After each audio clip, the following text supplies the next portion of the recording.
女孩随母亲重组家庭，刚成年就遭继父霸王硬上弓。挣扎呀，你越挣扎，我越兴奋。放开我！救命啊！妈，救救我！苏淼见无回应，内心充满了绝望，只得蓄力一击。你个小犊子！苏淼趁此机会不顾一切地冲向房门，本以为可以逃离魔掌，结果不论怎么拉房门都打不开。小婊砸，你以为今天能逃得掉？门已经从外面锁上了，你妈亲手锁的，也是你妈把你送我的，劝你老实点，免得吃苦头。不可能，妈，你快来，快救救我，妈！许是这次的呼喊过于惨烈，他终于得到了母亲的回应。苏淼，别喊了，我这么多年都没给你叔叔生下一儿半女，实在愧疚。既然你是我的女儿，就代替我生一个。你疯了，你们都疯了！哼，跟了我有什么不好的？我这么多钱也没个继承人，你给我生个儿子，以后这些家产不都是你的？要不是看在你妈的面子上，我用费这么大功夫找你，外头愿意给我生孩子的大学生多的是。苏淼趁着继父放松防备，猛地用力冲到阳台。那你就去找别人啊！我不愿意，你要是强迫我，我一定会报警的，并且一定会找机会杀了你。你以为自己能跑得掉？在你给我生下孩子之前，都必须得待在这里。到时候孩子生下来了，你去报警，你舍得自己的孩子成为罪犯之子吗？再说了，我有钱大点，你妈妈还能给我出谅解书，我最多判个缓刑。得了，别废话，要不我叫你妈进来帮我按着你。我这生还真是一个笑话，无论我多么努力，到头来还是沦为母亲绑住荣华富贵的工具。苏淼像一只破碎的蝴蝶，从阳台一跃而下，青春永远定格在18岁。苏淼刚睁眼就听到屋外传来激烈的争吵声。你这个人就是这么冷血又无情。我冷血无情？这么多年来，你把家里大部分积蓄都给了你弟弟一家，我从来就没有怨言。但是这个正式宫的名额是我父亲用命换来的，将来要传给淼淼，说什么都不能给他。淼淼一个女孩子，以后嫁出去就行了，难道还要工作一辈子？我弟弟要养家，才更需要这个名额。如果你不给我们，就马上离婚。这吵架的声音怎么既熟悉又陌生？这屋子也眼熟，有够复古的。我这是重生了，而且是回到了1985年父母离婚的这天。别再胡搅蛮缠了，那是淼淼的，我不可能给你弟弟。上一世我就是看到这一幕才认定父亲是在欺负母亲，发了疯似的冲出去将父亲推开，并且很决绝的选择了跟着母亲生活。我真是蠢。柳絮，我们离婚吧。这回可是你说的，不能反悔，现在就去办。你就这么着急吗？家产和淼淼的抚养权都不商量一下吗？家产？你有什么家产？不就是这间破院子吗？你想要就拿去，免得以后在外头说我坑了你家的东西。至于苏淼，你觉得他会跟你吗？这话他也说得出口，若不是他每个月都把家里一半的粮票和工资去补贴舅舅家，自己家再怎么也能攒下不少家底。淼淼，你睡醒了，是肚子饿了吗？苏淼，我和你爸要离婚了，你跟谁？柳絮。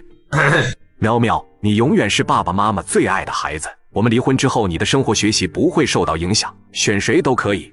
父亲还是这么在乎我。上一世我选择了母亲之后，父亲把所有的财产都给了母亲，相当于净身出户，甚至连正式宫的名额也给了。之后便南下打工，得的每一分钱都不敢乱花，只留够自己的温饱所需，其余的全都寄给了母亲做我的生活费。而这一切母亲都瞒着我，让我以为是父亲嫌弃我是女孩，所以才不想要我。爸爸，我选你。淼淼，爸爸以后会更努力的干活，给你创造好的条件，送你去市里读书。果然是一个姓，流着一样的血，德行也都一样，养不熟的白眼狼。苏淼直勾勾地看着母亲，她感知到的只有嫌弃与厌恶。妈妈是希望我跟您骂，如果您是这么希望的，我也可以。算了吧，你想跟你爸就跟吧，强扭的瓜不甜，我这收拾了东西就走。少女为逃脱继父的魔爪，从15楼一跃而下，却意外穿回到小时候父母离婚的当天。她看透了母亲冷漠寡情伏地魔本性，这一次毫不犹豫地选择跟随父亲。爸爸，你和妈妈的手续办好了？办好了，家庭财产双方各半。我和爸爸一起生活的话，钱和票不是应该分多一些给我们吗？淼淼，你妈妈离婚之后得去和你舅舅一家住，寄人篱下的日子不好过，本来剩的就不多，让她有些钱财傍身，也不用太看你舅妈的脸色，这一半也够我们吃一段时间的了。下周爸爸又要发工资了，以后的工资爸爸都只给你花，我们去买新衣服新鞋子，不会再那么紧巴巴的了。我知道了。没了舅舅家这个无底洞，爸爸的工资养我是绰绰有余的，而且这些都是小钱。80年代正是厚积薄发的时候，经济体制大改革时代就来了。爸爸，你们从没和我详细说过爷爷到底是怎么去世的，为什么过世了这么多年还能有个正式工的名额？你爷爷以前在部队里开过车，我们宁镇的轮胎厂建成之后就招他到厂里做司机。13年前突发洪灾，你爷爷为了保护仓库牺牲了。半年后，你奶奶伤心过度也跟着去了。上头为了抚恤我们家说要批一个正式工的名额下来，但是名额就这么多，所有人都抢破了脑袋。我原本以为这名额多半是没着落了，没想到上个月突然有了消息，让下个月去轮胎厂报到。正式工的名额现在看起来是个铁饭碗，但90年代初将来会迎来一波下岗潮，我得潜移默化地改变父亲保守的思维方式。可是舅舅不是想要这个名额嘛，所以才撺掇妈妈回来和您吵架。哼，我和你妈妈已经离婚，财产也分割完了，这个名额跟他们家可没有任何关系了，他抢不走的。舅舅可不是那么好打发的人，妈妈好面子，他可是没脸没皮的，也不知道当初在外婆肚子里时，是不是把妈妈的脸皮都抢过来给自己长上了。他再闹也是没用的，等他觉得徒劳无功之后，自然就会放弃的。那得闹到什么时候？舅舅和舅妈可是能让人家宅不宁的主，您和妈妈离婚了，我们家要开始新生活了，任由他们把好日子搅乱，可不是好选择。淼淼是不是有好主意了？对呀，我们把名额高价卖给他。这怎么能行？这名额多少人想要都找不到门路呢？对呀，这么现成的好事，得卖高价才行啊！这刚重生回来就能捞第一桶金，不捞白不捞啊！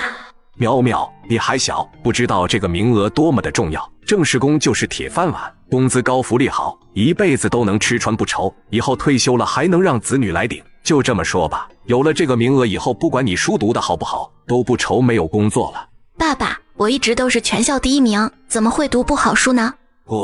爸爸只是打个比方，你看啊，轮胎厂正式工1个月的工资是70块钱，还有补贴粮票、布票和工业票。这工业票可是只有正式工才有的发的。有了工业票，爸爸可以攒钱给你买电视。你不是一直想看电视吗？爸，你先冷静一下，别着急。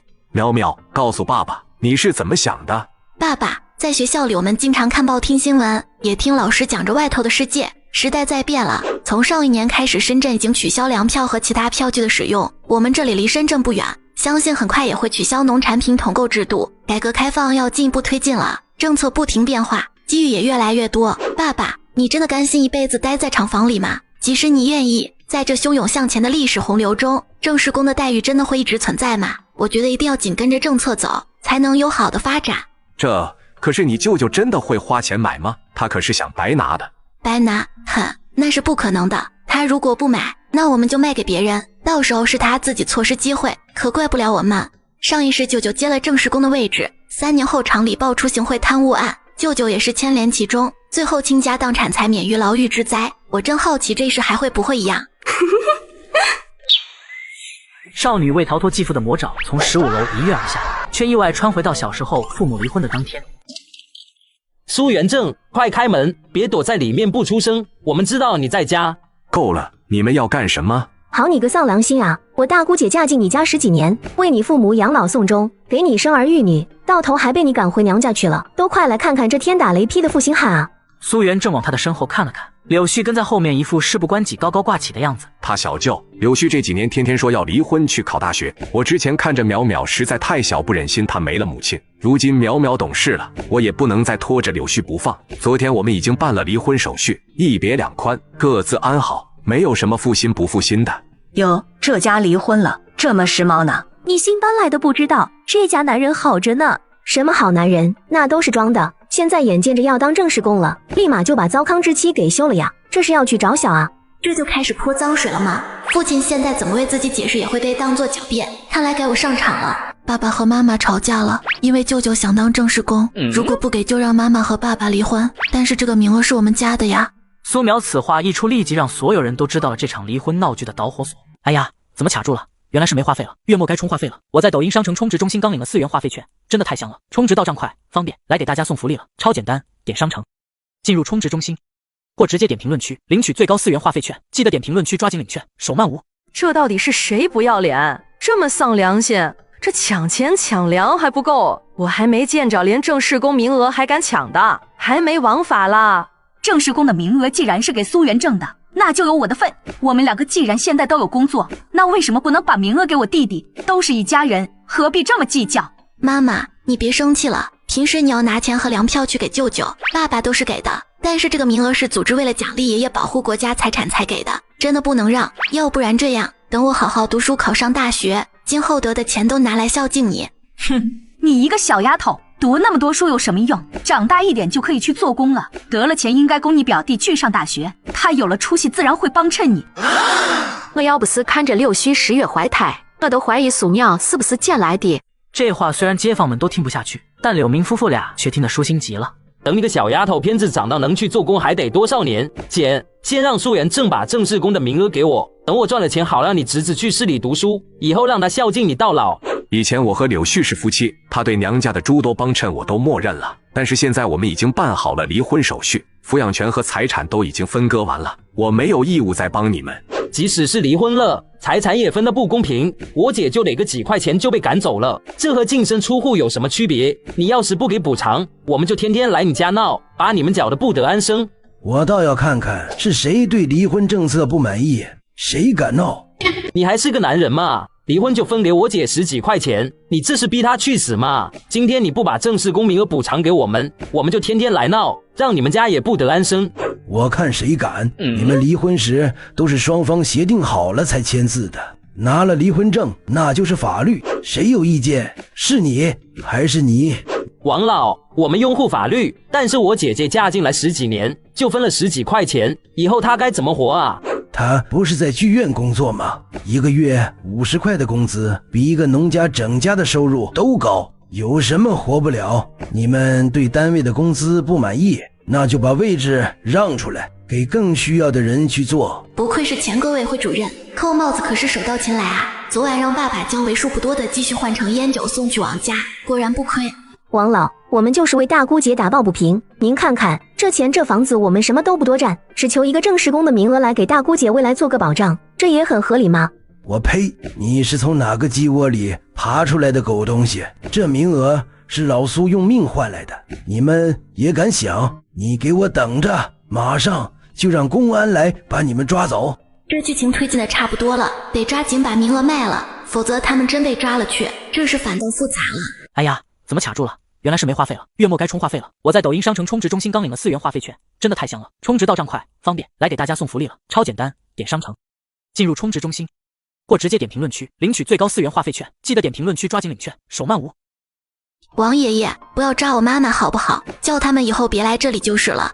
你是淼淼吧？你还小，不知道这里头的厉害。王爷爷，舅舅因为名额的事情都从初一闹到15了，吵得我连书都看不下，不如就把名额给他吧。这小女娃我真是太小了，还不懂事。王叔，我们确实是被扰得不行了，不如就把名额让出去，好换个清静。淼淼明年就要上初中了，可不能因为这些事情耽误了她。阿正，你这是认真的？王叔，这件事我也想了好久了，最后还是想和柳家做个了断。不过这个名额不可能白给，他们柳家得拿钱给淼淼做补偿。做什么补偿？我们欠他什么了？我们这个名额原来是给淼淼留着的，你们现在抢了去，就得给他做补偿。我不是贪心的人，一次性付清，将来我们两家互不相欠，柳絮也不用再付抚养费给淼淼。当然，淼淼将来也对你们没有任何责任。可以，就这么办。要多少补偿？2000块，1分钱都不能少。2000块，那可是正式工2年的工资啊！这简直是狮子大开口，200块还差不多。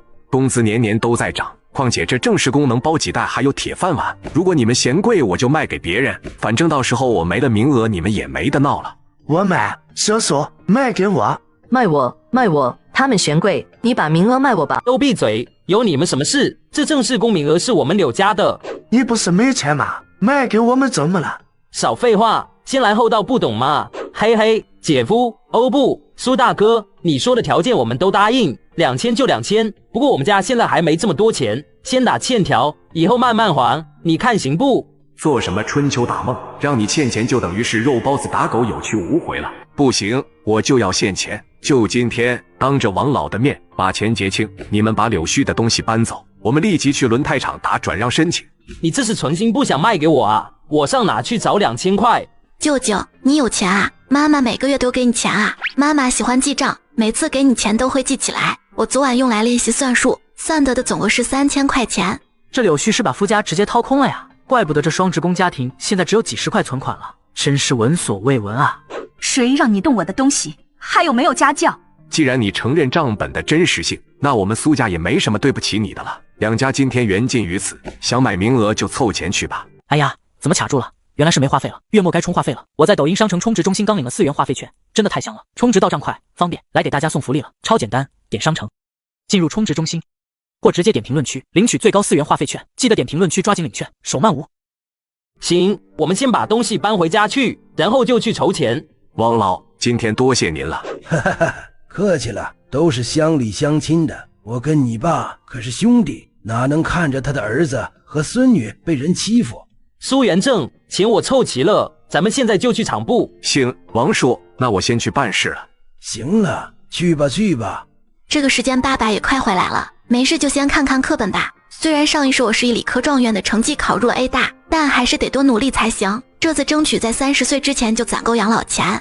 苗苗，事情都办妥当的，爸爸买了不少好东西，咱们也改善生活，剩余的钱存起来了，给你以后上学用。哇，爸爸，今天买了这么多东西啊，跟过年似的，真好。以前是爸爸没本事，让你过得委屈了，以后爸爸一定努力挣钱，苗苗想要什么爸爸就给你买什么。今天时间晚了，等下个休息日，爸爸带你去商场买新衣服新鞋子，这是给你的零花钱，平时想吃零食就去买。谢谢爸爸，正想趁着暑假到街上去看看有什么商机，还得有点本金才行。小姑娘，你自己来逛商场啊？家里大人呢？姐姐你好，我放暑假了，自己出来逛逛。小朋友不是应该去逛书店吗？我看你的鞋子有些挤脚了，是不是来找鞋子的？这鞋是有些顶脚趾头了。对，我想买一双凉鞋。你看看喜欢哪个款式？我和你说，现在新到的水晶鞋特别受欢迎，再过2天估计就要卖断货了。这不就是各色的塑料凉鞋吗？虽然这种凉鞋要不了多久就会风靡全国，可我毕竟不是小朋友了，这完全不在我的审美范畴啊。请问那款透明偏白的多少钱呢？这双是5块钱，断码了所以打折，你试试能不能穿，要是不能就只能选别的颜色了。只稍微大一些，将扣子扣紧一个就好了，偏大一点点还能穿得久一些。小兰，我要去打饭了，要不要顺便帮你打回来？好呀，黄姐，麻烦了，看着打点素菜，主食就不要了，我过几个月要结婚了，减水呢。行啦，反正也是没什么油水，怎么也吃不胖的。哎呀，怎么卡住了？原来是没话费了，月末该充话费了。我在抖音商城充值中心刚领了4元话费券，真的太香了，充值到账快方便，来给大家送福利了，超简单，点商城，进入充值中心，或直接点评论区领取最高4元话费券，记得点评论区抓紧领券，手慢无。小兰姐姐，你们的食堂在外头吗？哟，你这机灵鬼，这一下就知道我名字了。我们商场没有专门的食堂，因为农业局就在旁边，我们都到他们的食堂买饭票打饭的。食堂的菜好吃吗？食堂的菜哪里有好吃的，来来去去都是那几个菜，打饭师傅还手抖得很，要不是那些饭票是单位补贴的，我还宁愿到外边买些小吃。可是吃小吃容易发胖哦。花，你这小丫头还挺有趣的，以后你再想买什么就来找姐姐我可以帮你看看有没有单位折扣。现在家里有本钱了，可以摆个小摊子，做吃食就不错，流动摊位不需要水电房租，也不用像卖百货一样花大本金去进货，就是需要早起去买菜。确定了这一项，苏淼就开始有目标的观察。粉店的生意挺不错的，基本座无虚席，包子店也不错，吃的也挺多。对了，我可以摆粥摊啊，专门做上班族的生意。现在夏天气温高，很多人都吃不下饭，在家里都是煮粥配菜吃。大概记得要到上初2、初3的时候才开始出现能吃很多小菜的粥摊，价格低廉，大碗管饱，来了就能吃，很受大家的欢迎。就摆粥摊了，还得想想怎么和父亲说说，看看他是否愿意做。苗苗，你在睡觉呀？是看书太累了吗？不是的，今天上街逛了半天，回来太累了就睡着了。好，那你要是还困就再睡一会儿，爸爸去做饭。爸爸，你看我买的新凉鞋好看吗？好看，等会再给你拿20块钱，你改天再买2件新衣服。谢谢爸爸。晚上苏淼照例复习功课，但他觉得父亲有些不对劲，从吃饭开始就有些思虑重重的样子。爸爸，你怎么了？是不是遇到什么事情了？啊，没有，没什么事的。爸爸，家里现在就我们2个人了，有什么事情说出来一起想办法解决嘛，总比一个人闷着要强。所谓人多力量大。苗苗，你前晚说现在时代不一样了，政策鼓励市场经济，那爸爸不在手表厂了，也到外头做些小生意怎么样？之前还想着要怎么说服父亲去摆摊，如今他自己有了想法，这下就不用费口舌了。不过怎么这么突然呢？爸爸，是不是厂里有什么事？我在手表厂算临时工，是轮胎厂正式工没下来前暂时安置的，现在名额给了你舅舅，这边的位置自然要让出来给别人，虽是临时工，也很多人排着队的。爸爸我工作丢路。原来如此，不去就不去呗。爸爸你想去做小生意，刚好和我今天想到的主意不谋而合。真的？那我听闺女的。那咱们是卖什么东西呢？哎呀，怎么卡住了？原来是没话费了，月初该充话费了。我在抖音商城充值中心刚领了4元话费券，真的太香了，充值到账快方便，来给大家送福利了，超简单，点商城，进入充值中心，或直接点评论区领取最高4元话费券，记得点评论区抓紧领券，手慢无。我们家可以做吃食，摆一个自助粥摊。自助粥摊卖粥，可是谁家里都会煮粥呀，怎么会花钱买呢？爸爸，我今天上街的时候发现其实有不少的单位是没有食堂，很多人时常在外面购买午餐。现在天气热，来一口清凉的白粥或玉米粥，再配上小菜，这不比吃包子馒头要舒服吗？确实，现在的食堂越来越不好吃了，但还是那个问题，这煮粥没有什么技术性，食堂也有白粥，也可以从家里带，何必花钱来买？重点虽然是粥，但亮点却是自助小菜。我们可以摆一个长桌，放上10几种好吃的菜品，直接在摊子上随到随吃。对呀，到时候看到我们摊子上10几个菜，那不得流口水。不止小菜，还有不同种类的青菜也要有，还要弄一些便宜点的，有油水的荤菜更能吸引人。便宜的荤菜，那猪下水虽然处理起来有些麻烦，但确实是便宜。后天发了工资，爸爸就不用去厂里了，到时候我们就开始做准备。几种盐渍的咸菜家里没有现成的，可以先去和邻居大婶们收一些。爸爸，我们要摆摊子的话，最好能有板车或3轮车拉货，不然到时候东西多了不好搬运。这样啊，那后天去买辆3轮车，以后我们出门也方便。咦，我们家也要成为有车一族咯。少女为逃脱继父的魔爪，从15楼一跃而下，却意外穿回到小时候父母离婚的当天。她看透了母亲冷漠寡情、伏地魔本性，这一次毫不犹豫地选择跟随父亲。所有人都等着看他家笑话，他却带着爸爸闷声发大财，不仅买房买车，更是考上了第1学府的王牌专业，学业事业双丰收。苗苗，这是爸爸发的工资，50块钱，30斤粮票。女儿，你说的真准。今天厂里说，从下个月开始就不发粮票了，有钱就能买粮，没有粮票买粮每斤只贵5分钱。已经发下来的粮票要在明年底用完，不然就失效了。生产力上来了，就不需要再定量购买了，这样方便了百姓，也能促进各行业的发展。就像我们摆粥摊，要是买不到米可就麻烦了。那我明天就去把粮票花了，多买些米回来。这个倒不急，所谓工欲善其事，必先利其器，还是先把3轮车买了，到时候去采购的时候也方便。我们还得先去踩点，看看要在哪里摆摊合适，确定了地点，再一步一步准备。苗苗，你的话爸爸明白，但是那句预期什么的是什么意思？工欲善其事，必先利其器，意思是工匠想要使他的工作做好，一定要先让工具锋利。比喻要做好一件事，准备工作非常重要。哎呀，怎么卡住了？原来是没话费了，月初该充话费了。我在抖音商城充值中心刚领了4元话费券，真的太香了，充值到账快方便，来给大家送福利了，超简单，点商城，进入充值中心，或直接点评论区领取最高4元话费券，记得点评论区抓紧领券，手慢无。我明白了，就像修表师傅一样，修表之前要把趁手的工具都准备好，这样才能修得又快又好。爸爸，你的领悟力真的很棒。嘿嘿，那是女儿你教得好，你每天学习这么辛苦，爸爸也要努力和你一起进步才行。大哥，是要买车吗？看看需要哪种车款。我想买辆3轮车，现在有什么款式？目前3轮车就这一个款，顾客来都是买28、2轮的多。您是要拉货吧？哎，平时需要拉货，说不定还要到乡下去。这车结实吗？结实结实，我们车厂出品的质量哪有差的？您看这车吧，这车身钢管多厚呀，这轮胎也是结实的很。大哥，你要拉货的话，这个特别合适，后面车斗是加宽加长了，长有1.3米，宽1米，可能装啊。请问我能上去试试吗？能啊，小姑娘，你上去感受一下，以后去玩儿的时候，就让你爸骑车带你，指定拉风，让你的小伙伴都羡慕。苏淼上了车，坐在车斗一边，车子很稳当，没有因两边重量不平均而摇晃，再踩了踩脚下，果然用料扎实。苗苗，你觉得可以吗？我觉得挺好的，这款要多少钱呢？有工业票的话是200块，没有的话得220，已经很划算了。几个月的工资买辆车能用很多年呢。好，就它了。恭喜大哥，新车落地，大吉大利。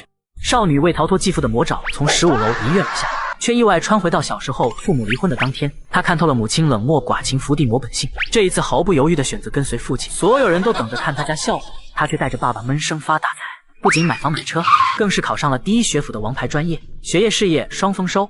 苗苗，你说咱们在哪摆粥摊比较好？宁县的大厂子和学校人流量都挺好的。爸爸，学生们正餐在食堂吃，离家近的就回家吃。粥摊不如小零嘴对他们有吸引力，咱们就去规模大、工资高的糖厂门口去摆摊。苗苗，糖厂和其他的厂子情况不一样。自从改革开放鼓励私营之后，其他厂子都受到了冲击，效益不如以前，所以食堂的饭菜也渐渐变得没有油水了。糖厂可是蒸蒸日上的，这能行吗？爸爸，我们摆摊并不是为了完全取代食堂呀，是让工人们有更多的选择。再好吃的东西天天吃总是会腻的吧？糖厂有1000多个工人，只要部分人能时不时的光顾小摊，那这生意就够我们赚的了。俩人来到糖厂踩点，正好赶上下工的时间，大群的工人乌泱泱往外走，好些小摊贩凑在大门处吆喝着，有卖包子、馒头、豆浆、油条、凉拌米粉的。还不错，人流量大，同类型的竞品又少，还得找个能摆下桌椅的好位置才行。爸爸，你看这怎么样？就在大门旁，工人一出来就能看见，坐下喝粥也方便。这地方大小方位都挺合适的，就是地上有些脏，一般厂门外的卫生环卫不管，都是厂里每隔几天安排人来扫一次，所以显得这里脏一些。到时候我每天开摊前都扫一轮，其实也能很干净。父女俩谈论了好一阵，都觉得这块可行。等到工人们都回去休息了，小贩们也都各自散去了。他俩一起找到门卫大爷，想打听打听。天气怪热的，带着孩子进来吹吹风吧。大爷，我想在榕树下那块空地摆摊卖吃食，那是厂里的地方，想问问能不能摆。刚才你们不是看见了，不少小贩中午来卖吃食，你就和他们一样过来，没什么不行的。爷爷，我们想摆桌子和椅子，让食客们有地方坐，所以需要有固定的地方。如果可以，我们想和厂里租这个摊位来用，那块今后的卫生我们来负责。那你们要卖什么呢？我们卖粥，白粥和玉米粥。卖粥，小姑娘，你知道我们糖厂的效益在县里可是头牌。你若说卖点什么稀奇的，还有些门路。卖白粥怕是不好卖。爷爷，你喜欢喝粥吗？凉凉的玉米粥，如果配上小咸菜，清爽的拍黄瓜，或是酱香萝卜脆呢？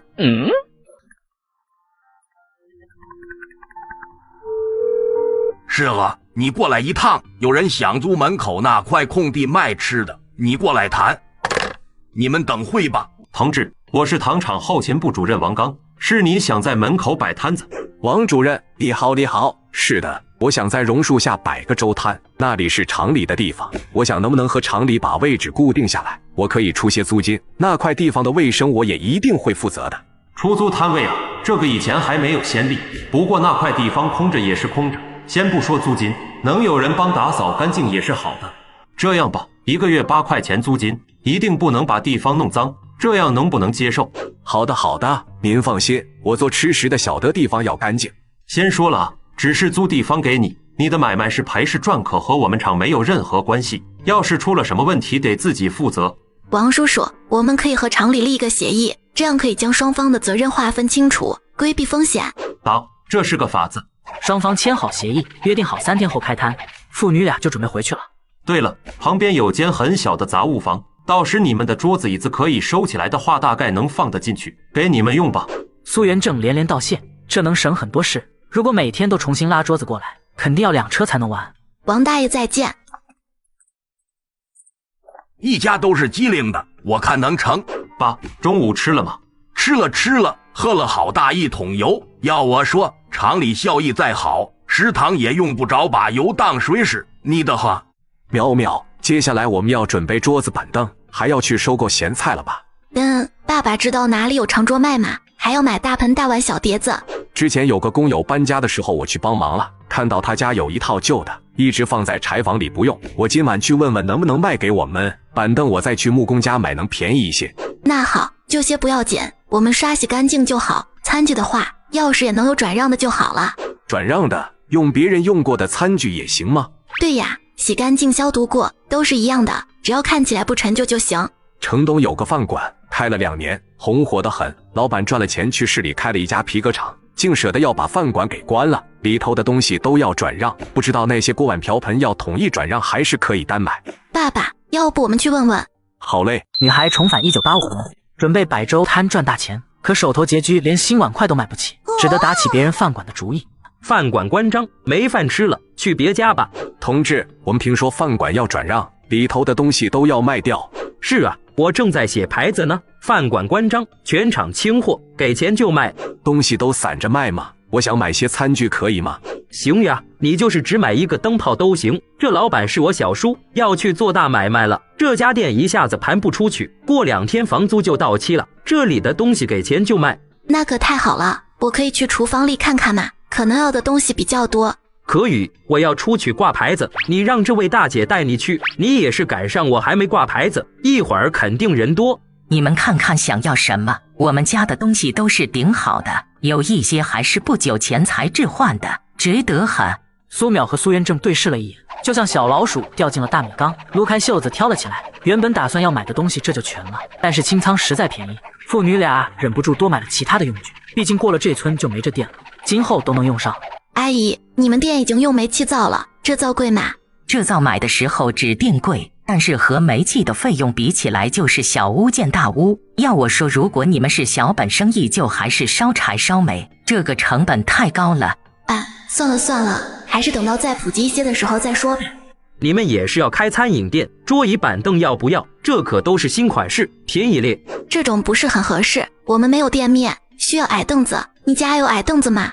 矮的有啊，有20几张小马扎，要不要？之前我们是给在外头等位的客人坐，不新了，但绝对没有损坏的。你要是包圆了，给你最低价30。这才花1块多一张小马扎，太划算了。叔叔，如果我们都要了，加上外面那么多东西，能不能算便宜点？那是肯定给你们便宜的。不过小妹妹，我还没结婚咧，你还是喊我哥哥吧，我叫吴伟。吴伟，这名字怎么听着似曾相识呢？最终父女俩挑了一大堆的东西，花了200钱，等于苏元正原本4个月的工资了。爸爸，今天踩了那么久的车，早点休息吧，明天我们得去菜市场逛呢。淼淼，明天爸爸想回乡下去采购，路不好，你就别去了。下乡采购，回苏家村嘛。爸爸是想买便宜的蔬菜，想买干柴，我们做吃食之后用的柴火肯定多，在县里买比村里贵1倍。现在有车了，爸爸打算每周回去拉1次柴。还有，我想起来你二伯母做腌菜的手艺是祖传的，回去看看他有没有多做的。爸爸，我也想跟你去嘛。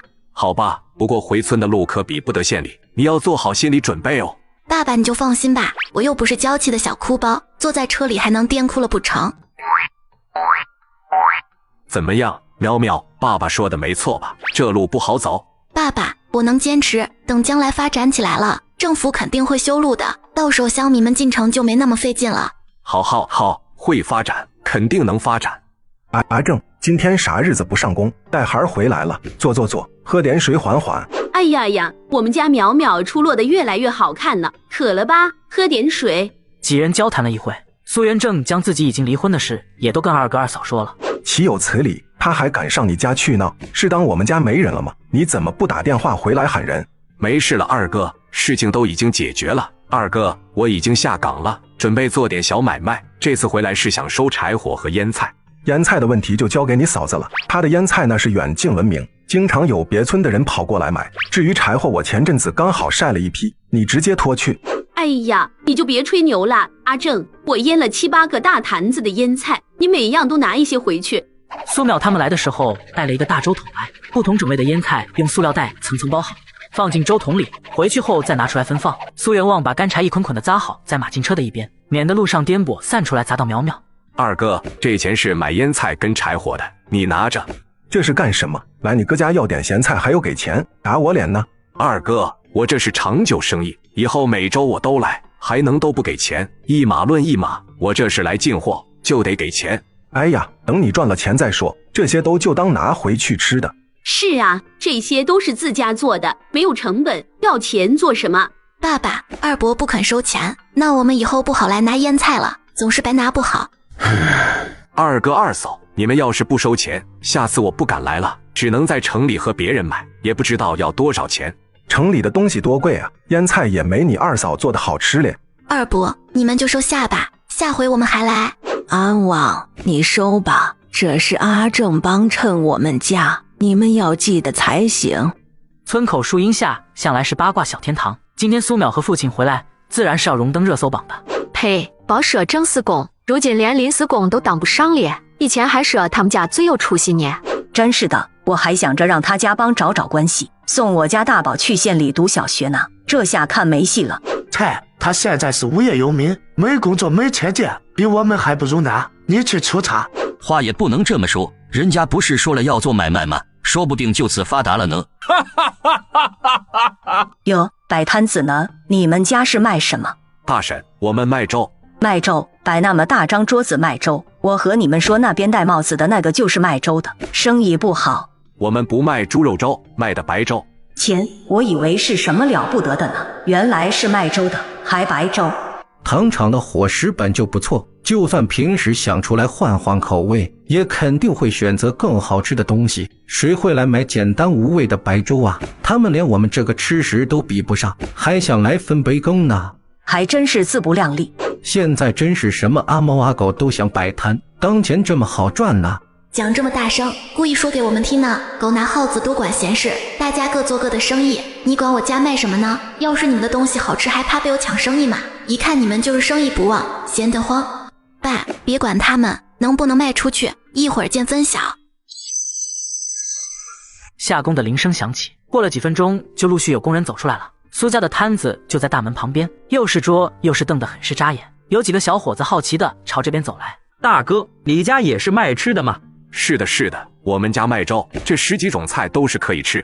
哟，这么多菜呢？菜都能吃是什么意思？一个菜多少钱？你帮我们拿还是我们自己加？大哥哥，我家用这2个尺寸的碗装粥，大碗5毛钱，小碗3毛钱，每人再拿一个小碟子装菜，炒猪杂和猪血骨定装1勺，其他的小菜只要不浪费都可以随便吃。你这个形式还挺新颖的，我还没见着能让自己加菜的，不怕我们多吃啊？既然我们摆了摊，那就得让食客吃个痛快，只要不浪费就行。我们这自己加菜叫自助粥。几人看苏淼手里拿着的勺子不算小，虽然白粥看着廉价，但是这么多的菜，有荤有素随便吃，也太吸引人了。他们当即决定尝试一下。那行，给我来个大碗的。小妹妹，这猪杂你们自己炒的，闻着也太香了，我家平时做的我都不敢吃。我也要大碗。是呀，这个猪杂我们清理了很久，洗得干干净净的，还用了独家配方，几位哥哥帮忙点评一下。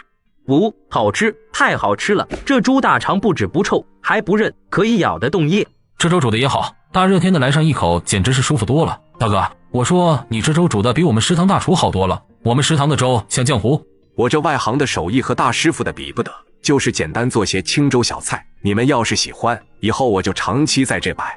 喜欢，你一定得固定在这。你家菜这么多，我肚子都吃饱了，还没尝完一遍，我明天肯定还来。几人喜庆的吃相就是最好的活招牌，又有不少人被吸引了过来。苏淼负责介绍和收钱，苏元正负责装粥收碗，10几个位置一会儿就全坐满了。今天煮的1大桶粥，只用了1个小时就卖个精光，这还是因为位置不够，不少人等了等，不然卖的会更快。收摊回到家，苏元正反复数了数手中的毛票，一脸兴奋。淼，今天竟然得了31块3毛钱，那我们岂不是1周就能把前期买桌椅和厨具的本钱都赚回来了？是呀，而且咸菜还剩1大半，明天只需要买猪血猪杂的成本就行，以后我们就知道小菜的用量，隔天炒一次就行。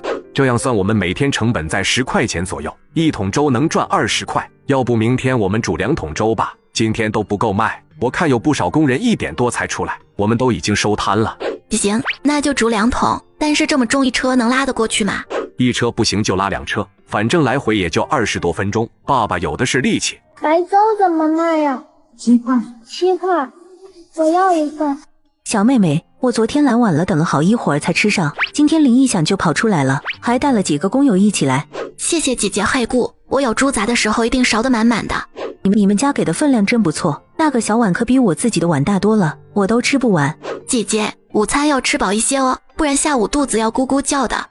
小妹妹，这么多人得排多久呢？你看这样行不行？我回去拿自己的餐具来打粥回去吃，就拿和昨天一样分量的菜，绝对不多拿，这样行不行？可以呀，在这吃和打包带走都行的。好嘞。小兄弟，你看我这个铁勺的分量，1勺正好是1小碗，2勺就是1大碗，我按这个量给你们装。大哥，我吃的多，要大碗的。看着他乐滋滋的拎着粥回去了，有不少等位的也回去拿自己的餐具了。打包回去吃也舒服，食堂里还有风扇可以吹，当然也有懒得来回跑的。同志，我看这还有不少板凳，你帮我装粥吧，我加了菜放在凳子上，蹲在树底下吃也成。好嘞，好嘞。就这样，第二天的卖粥速度比第一天还快了些，2桶粥1个半小时就售罄了，左粥小菜也只剩下1点。他们在外头忙着热火朝天，不知在食堂里打包回来的猪杂竟引起了争抢。小张，你们吃什么吃的那么香？喝粥喝粥喝粥喝粥能喝得这么痛快，还有那勾人香味是啥？这猪杂是自己家炒的吗？我尝一尝。哎，剩的可不多了啊。哎呀，咋这么小气？让我也尝一块。就是，好兄弟要有福同享嘛。几个同事犹如蝗虫过境，几十秒的时间就将小张喝粥打的菜扫了个精光。不带你们这样的，要吃自己买去呀，我还没吃过呢。不是你家做的，在哪买的？今天窗口还是那些菜，没见着有这个呀。就是我昨天说的那个自助粥啊，让你跟我去还不愿意，说什么喝白粥不如吃肉，现在到来抢了，他家排队的人太多，我才自己拿餐具去打回来吃的。没想到猪杂也能炒得这么香，我老婆之前买过一回，做出来狗都不吃。这个大肠竟然能咬得动，还没有10倍。别说了，还在吃饭呢。是呀，还有这酸笋家家户户都有，但是炒出来就不是这个味儿啊。我也要去喝自助粥。大哥，还有猪杂不？还有粥不？抱歉了，刚好卖完了，你明天赶早来吧。怎么办呢？这么好吃的东西没买着，今晚又要睡不着了。大兄弟，吃包子不？我家包子也香的脸。不吃，包子哪有炒猪杂好吃？咋了？那边都卖完了，客人还不愿来买包子。1个2个都等着喝那一口白粥呢，喝不上都宁愿饿着。也不知道这粥下了什么迷魂药了。明天我们也去尝尝那粥，看看到底是什么神仙美味。第二天摆摊的时候，包子大婶果然跑过来喝粥，慢慢的嚼着猪杂，仔仔细细的将每样小菜都试过了一轮。苏淼一下子就猜出了他的动机，给了一脸担心的苏元正一个眼神，让他不必理会。其他小贩见状也都陆续过来喝粥，个人心思不一样，有的阴沉着脸走的，有的有说有笑，心服口服。今天打铃的瞬间，小胖哥就冲了出来，我要大碗的粥，今天还有没有猪杂？有的，猪杂是我们的特色，大家要是都愿意吃，我们就会一直做。爱吃，一定要天天做。生意依然是这么火爆，但是经过2天，一些工人已经很有先见之明的自带饭盒来打包了，所以苏淼需要洗的碗更少了，粥也卖得更快，排队的人也减少了。小妹妹，你家这猪杂的炒法，小胖哥我好像吃过。小胖哥，你是在哪吃到的呢？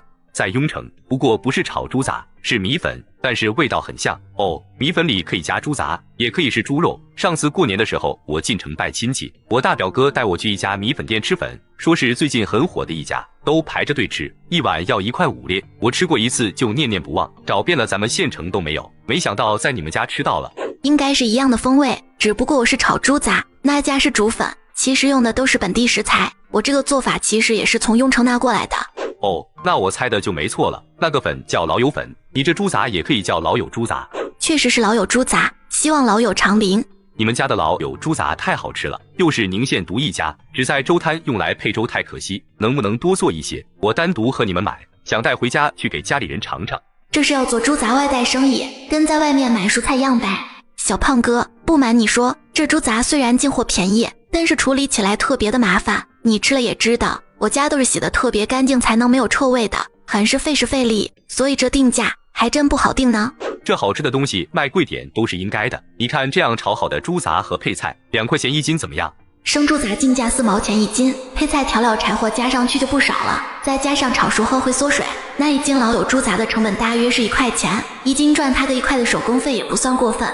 也可以，若是你或者勾都想买，可以提前和我们预定，我们多做一些，就按2块钱1斤来卖。好，我明天要1斤，现在回去问问工友，要是他们也要就再来和你们说。小胖哥和工友最后一共预定了10斤的老友猪杂，苏元正在忙着招呼客人，不知道女儿已经谈成大生意了。爸爸，有人和我们预定明天的猪杂，需要多做10斤，1斤我们卖2块钱，预付4毛钱的定金，明天一手交钱一手交货。来我们粥摊不喝粥，只买猪杂。对呀，就像在外头买蔬菜一样，我们也乐得方便。那要是之后买猪杂的人多了，我们还要继续摆粥摊吗？还要继续摆。我们这个摊位租了好几个月呢。再说客人来喝粥也不光为了猪杂，还有这么多小菜和那一口轻快。至少在天气转凉前，我们粥摊的生意不会差。再来别人知道我们家的猪杂好吃，那也是因为来粥摊喝粥的缘故，起到了宣传的效果。今天有2个小伙子说是对面街道办事处的，听说这里热闹了2天，也特地过来试试，想来以后会越来越多人知道。就是这个道理，我们先把名声打出去，到天气转凉喝粥的客人少了，就可以做猪杂外带生意了。到时候我们再增加一些别的卤味，生意差不了。爸爸，以后要做外带的话，总不好每次都让别人自带餐具，能不能买到什么简易的包装盒呢？别人卖烤鸡烤鸭，用油纸仔细包起来就好了，我们这个连汤带水的容易洒呀。我听说有种一次性的饭盒，白白的像泡沫似的，装饭装菜都方便，不知道我们这有没有？行，明天我去买菜的时候打听打听，要是有就买些来看看。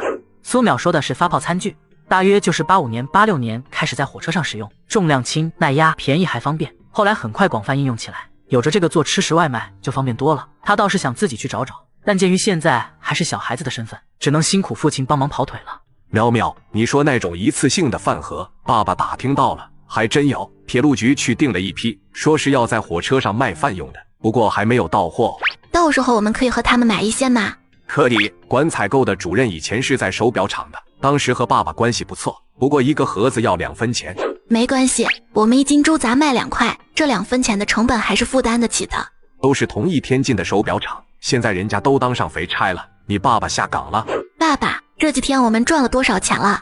现在每天卖2桶粥，除去成本，一天能挣60块钱，比爸爸以前1个月的工资都高。那就对喽，辛苦工作就是为了赚钱过好日子嘛，何必拘泥于固定的工作状态和思路？现在做个体户也挺好嘛，工作时间短还自由。本期视频感谢转转赞助，转转的2手手机特别划算，我这苹果13 Pro Max 只花了3100，比新机便宜2000多，而且经过转转官方验机，质量靠谱，上面的平板也不错，买靠谱的2手，我推荐转转。小苏，下午好呀，这是你女儿吗？是的，是我女儿淼淼。这几天爸爸都和这位大胡子叔叔买猪杂。这有好几家都卖猪杂，但是只有这一家做过预清洗，相对干净很多，怪不得爸爸一直在同一家买。大胡子叔叔，您家的猪杂干净也新鲜，一看您就是勤快人。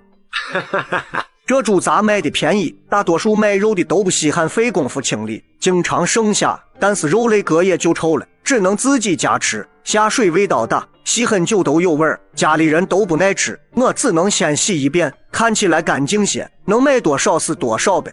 叔叔，我家明天需要30斤猪杂，以后应该会长期进货，你看看如果我们长期预定的话，价格还能不能再优惠一些呢？之前你爸说摆摊，现在生意这么好吗？你家炒的猪杂客人都爱吃。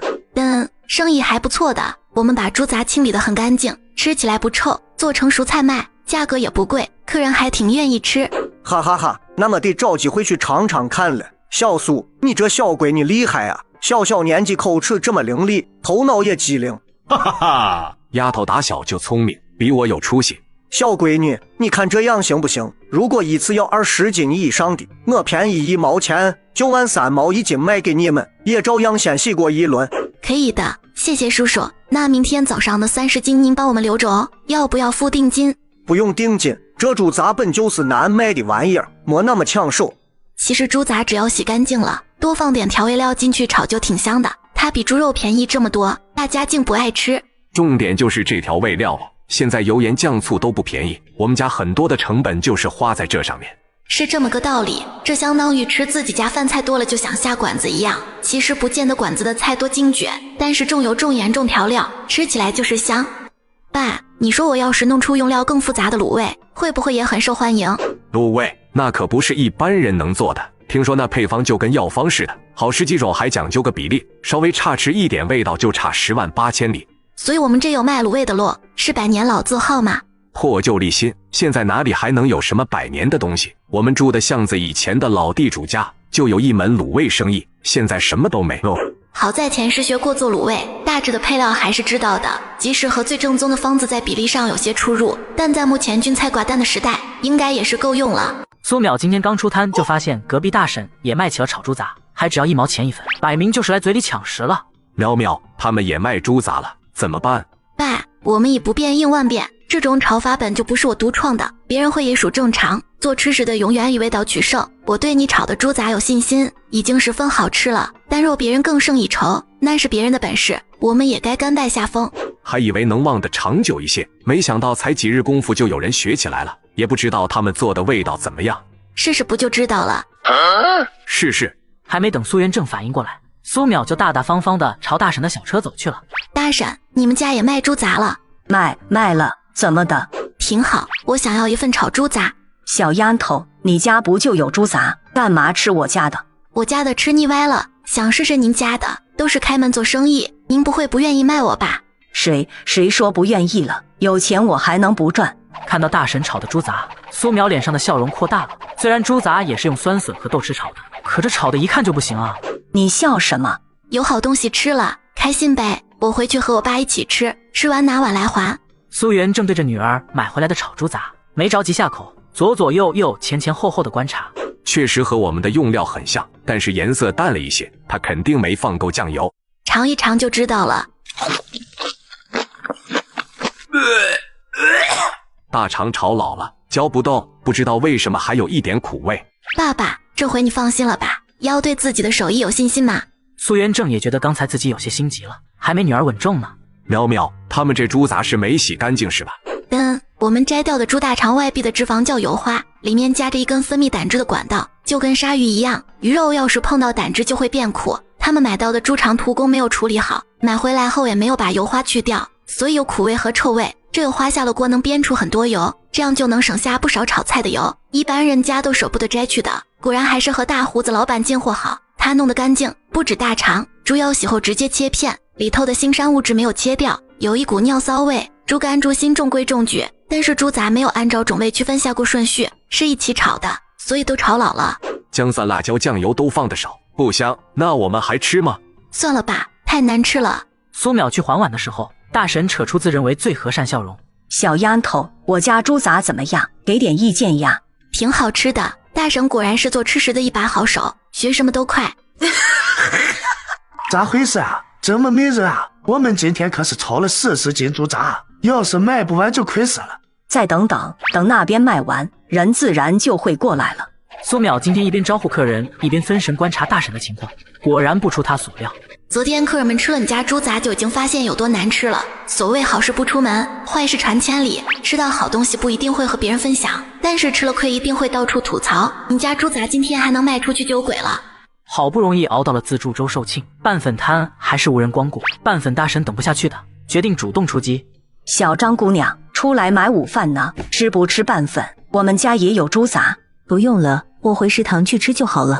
大兄弟，你看这3伏天这么热，大姐请你吃拌粉，还有猪杂。大姐，你可别再说猪杂了，昨天买回去又腥又韧，吃不了就算了，还把下面的拌粉也弄得味道不对了，我是不敢再买了。哎呀，不让你买，我请你吃还不成吗？昨天是我失手了，今天的绝对比昨天好吃，你试试啊，试试又不花钱。哎，那我尝一口猪杂。好嘞。呸！大姐，你这猪大肠炒的和昨天一样，嚼不动啊。啊，可能炒的时间久了点，你尝尝猪肝，今天的猪肝还不错的。大姐，这猪肝虽然没有昨天那么苦了，但也没猪摊的好吃啊，味道真的天差地别。我劝你们啊，还是别炒了。大清早就去买了40斤的猪杂呢，算上柴火调味料，成本将近20块钱，这下全完了，不止亏了买猪杂的钱，甚至连拌粉也没卖出去几份。苏淼全程目睹了拌粉摊今日的惨淡，心里却没有高兴与窃喜。拌粉摊一大锅的猪杂没卖出去，大家都以为他们肯定认亏不会再卖了，没想到第2天他们还有，这次竟然不加钱了，买拌粉免费送，冲着免费送，还真有不少人去买了，好歹是把猪杂都清空了。这猪杂以后是不会再卖了，人都亏麻了，总算把拌粉的生意找补回来一点。本期视频感谢转转赞助，转转的2手手机特别划算，我这苹果13 Pro Max 只花了3100，比新机便宜2000多，而且经过转转官方验机，质量靠谱，上面的平板也不错，买靠谱的2手，我推荐转转。就是你，在这里卖粥的就是你，我儿子昨天中午吃了你家猪杂中毒了，现在还在医院呢，你得给我家赔偿。老太太，我家食物都是当天现煮的，干净又新鲜，每天都有很多客人，不会有问题的。你这话什么意思？我丈夫就是这糖厂的工人，难道我们家还能讹你不成？我不是说你们讹诈，我家食物没有问题，那么多人吃了都没事。你丈夫有没有可能是吃了别的食物引起的中毒？不可能，昨天他回来的时候就说肚子不舒服，说是中午在厂子门口吃了猪杂，别的什么都没吃，晚上就进了医院，现在都没醒呢。吵吵嚷嚷间，下工时间到了。工人们出来后见周摊没摆起来，老板被人围着，也都过来看看是怎么回事。苏淼早在中年妇女说是中午在厂子门口吃猪杂中毒时，就偷偷溜到了门卫室，向王爷爷借电话报了警。这种浪费口水的拉扯没有意义，得找权威部门来调查清楚，不然即使对方撤了，事情不清不楚的，对我们家的声誉也会造成损失。15分钟后，一辆警车停在了路边。老太看到警察来了，直接冲上去先告了状。警察同志，你可要为我们做主啊！他家卖的吃食不干净，让我儿子中了毒，现在是打死不承认啊，简直是泼皮无赖。同志，我们家都是新鲜干净的吃食，每天不止很多客人来吃，我和女儿自己也是吃的，不会有问题。是啊，同志，我们天天都在这家喝粥，他家比食堂还干净。对，我们可以作证，昨天我们也吃了，没有任何问题。围观的工人们纷纷帮苏家讲话，好不容易有个可以满足口腹之欲小摊，可千万别关张了。大家稍安勿躁，我们既然来了，就会把事情给调查清楚，不会只听一方之言的。警察叔叔，既然有人说我家吃食有问题，我们要卖的吃食就在这里，可以请您来检查一下。苏淼说着就把碗筷送到警察同志手中，警察同志索性就每样都尝了尝。老人家，按口味来说，这家的菜美味又新鲜，况且现场有这么多工人都证明没吃出过问题，你们是不是弄错了？同志，不会错的，我儿子平时很省的，不会在外面乱吃东西。昨天回去说门口猪杂便宜吃了些，都还没来得及吃午餐就送医院去了。虽然我们现在吃起来没有问题，但是这老人家笃定他儿子是在你家吃中毒的，那我们也不能冒这个险，得叫卫生部门的通知过来查验。在此之前，你家食物暂时不能往外卖了。老人家笃定他儿子是在你家吃中毒的，所以我得叫卫生部门的过来查验。在此之前，你家粥摊暂时不能往外卖了。同志，我对自家吃食心里有数，愿意配合调查。老奶奶，你儿子是只说了吃猪杂，还是说在粥摊吃的猪杂？认准了一定是我们家吗？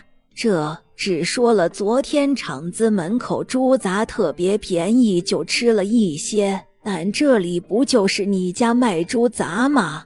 虽然我们家喝粥送一勺猪杂，但是单买的2块钱1斤，不算便宜。况且昨天我们没有搞降价活动，所以没有特别便宜这一说法。再来，昨天似乎并不止我们家卖猪杂。话到此处，围观工人们的目光齐刷刷地看向看热闹的拌粉夫妇身上。什么意思？不会吧？就在拌粉大婶觉察到事情不对劲，准备趁机开溜时，一名工人认出了老太一家。李婶儿、嫂子，你们怎么在这？今天李哥怎么没来上工？李明啊，你李哥昨天吃了这家的猪杂中毒了，现在还在医院躺着啊。中毒了，可他昨天吃的不是这家。李明，你咋知道不是这家？你李哥和你说了。昨天我和他一块吃的啊，是拌粉那一家。吃的时候就觉得有一块是有点馊味，但是打着拌粉一起买的，也没多花钱就都吃完了。昨晚我也拉了2次。我昨天看拌粉加猪杂给的多，才4毛连肉带粉的，也去吃了，确实有点馊味。我也买了，不咋好吃，所以我没吃完。我儿子从小就懂事，凡是装到碗里的，再怎么也给吃完，不会浪费。吃的多毒得深，天杀的奸商在那。既然和你家没关系，那就安心摆摊吧。你家菜确实好吃。王哥，又没人找你的麻烦，你怎么躲这里唉声叹气的？我下岗了，想去找个工作，也一直找不到合适的。你可以去干普工呀，门槛没那么高，还能包吃包住的。说的简单，哪有那么好找？想找个好工作，我推荐58同城，100万民企直播招人，不用写简历，直接面高薪岗位，不用奔波 ，AI 面试效率高，上岗还快。听起来不错啊。那可不，公司职位都是平台多重验证过的技工、操作工，岗位也超多，找工作放心。等工作稳妥了，还能在58同城找房子、找保洁，多方便。试试可成58同城。行，我这就去看看。各位叔叔阿姨、哥哥姐姐，今天多谢你们仗义直言。为了回馈新老顾客，今天小碗粥2毛1份，大碗粥4毛1份，减价不减量哦。老板大气。大哥，其实不用这么客气，李家粥我们天天喝，新鲜不新鲜还能不知道？我们肯定不能看你被冤枉。是啊，不说喝粥，我和淼淼小妹妹都已经处成朋友了，朋友有难不得两肋插刀。淼淼是我见过最聪明大方的小学生了，真是惭愧，我在他这个年纪还在厂里玩泥巴呢。你总算出来摆摊了，我们都以为你被抓进去了呢。前几天那是咋整的？那人本就是身体不好，有那个什么溃疡，那天吃了我炒的猪杂后刚好就犯病了，可冤死我了。啊，那不就是和你们没关系吗？怎么你们好几天不摆摊？嗨，那不是有人证吗？就死咬着要我家赔钱，闹了好几天。他们要是真的讹诈，警察同志不管，那天可是警察去追的你们。我们去了医院看才知道，那家也是可怜，就他一个人赚钱，要养好几口呢。这一倒下没人养家不说，连医药费都没有。我们一合计，不如捐给他些医药费。他家人一拿到钱，态度马上就变，也不缠着我们了，所以今天才能出来摆摊。拌粉大婶大大的叹了一口气，装出一副悲天悯人的样子，说的自己像救世主似的。可真会瞎说，这几天指定是在派出所接受调查，而公安部门经过走访人证和物证采样，确定了是他们家食物不干净引起了受害者的食物中毒，然后判他们赔偿医药费的。按着他们卖馊猪杂的模样，怎么可能主动给别人钱呢？原本苏淼还以为经过了这一遭，拌粉夫妇能老实一段日子，没想到回来摆摊的第二天又开始整事了。你们干什么？这是我家摆粥摊的位置，你们停几个3轮车站着干什么？大家都是做买卖的，既然你能在这里摆，我们也能。就是拢共就这一片阴地，天天被你家占了，还好意思赶我们走呢？先到先得，懂不懂？今天这块地方我们先占了，你去别的地方吧。同志，这块地方是我和糖厂租下的，我付了租金，糖厂允许我固定在这摆摊，你们要是不让开，就是侵占了我的合法权益。你说是租的就是租的，有证据没有？我当然是和糖厂签了协议的。协议在那，拿出来让我看看，要是拿不出，你就是诓我们的。谁每天带着租赁协议跑啊？当然是收在家里了。呵呵，拿不出来吧，那就靠边儿，别影响我们做生意。哼，还签了协议，真签了协议又怎么样？等你回去拿来，午餐时间都快过了，少了你的自助粥，我的拌粉都能多卖点。而且都怪你家摆什么自助粥，要是没有你们搞什么炒猪杂，我也不会跟着学，更不得前天赔了300块医药费和误工费，我可要想办法回血。本期视频感谢转转赞助，转转的二手手机特别划算，我这苹果13 Pro Max 只花了3100，比新机便宜2000多，而且经过转转官方验机，质量靠谱，上面的平板也不错，买靠谱的二手，我推荐转转。小胖哥，留步！哟，你怎么进来了？难不成是来给我送猪杂的？还送猪杂呢？我家的摊子今天又遭难了，我刚去找王大爷，他也不在门卫室，能麻烦你告诉我后勤部的办公室怎么走吗？又怎么了？这几天不是都好好的吗？又有人来砸场子了？有人把摊位给占了，和他们说我家和厂子租的地方，他们偏不信。我想找后勤部的王主任给我们作证。我刚从后勤部出来，王主任的父亲过大寿，今天不在哦。怪不得王大爷不在呢，这下有点麻烦了。先别着急，我带你去找另一个可以作证的人，跟我来。苏淼跟在他身后，一路来到了3楼一个办公室前，抬头一看，门上的牌写着厂长办公室。呵，这是直接带我来找大领导了，我就租了个小地方，大领导能管我的事吗？难道小胖哥有关系？我叔人很好的，我们进去和他说说，在糖厂的地界他都说了算。胖子有事不进来，又在门口叽叽喳喳。二叔，我都说了别在厂里喊我小名，人家也是要面子的，现在小朋友听见了，一会儿该笑话我了。这小姑娘是谁？这是自助粥摊老板的女儿，他们家不是和我们厂租了摊位吗？今天被人占了，想来找王主任，但是王主任今天请假了。厂长伯伯，我们租下摊位之后没和别人说，所以一些摆摊的叔叔阿姨可能不知道我家是固定摊位，我想让厂里帮证明一下，大家都知道后下次就不会占用了。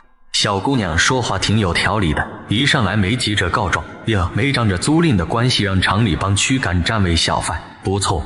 小姑娘读几年级了？等放完暑假就是6年级了。难得你放假还要出来帮大人摆摊，我好像听说你爸爸以前也是单位的，怎么从单位里出来了？厂长果然是厂长，在他地盘上的事情都会知道1、2，这是想打探下父亲下海的理由。如果是被单位辞退的，那估计租赁期结束也不能再续约了。我爷爷10几年前为了保护轮胎厂的资产牺牲了，前段时间组织给了一个正式工的名额给我们家。爸妈离婚后，爸爸用名额交换，争取到了我的抚养权。以前爸爸在手表厂的工作是暂时安置的，爸爸说既然正式工的名额下来的，就应该把岗位让出来给需要的人。你爸爸是真疼你啊，宁愿不要正式工的名额，也要把你带在身边，也难怪能教出你这么聪明的孩子。既然你们和厂里租了摊位的，我们理应保障你们摆摊的权利。你回去稍微等一等，我这就打电话让保卫科的过去看看。好的，谢谢厂长伯伯。苗苗，你总算出来了，没事吧？没事的爸，王爷爷今天过生日，王主任也不在，小胖哥带我去找了厂长，一会儿保卫科的人会过来。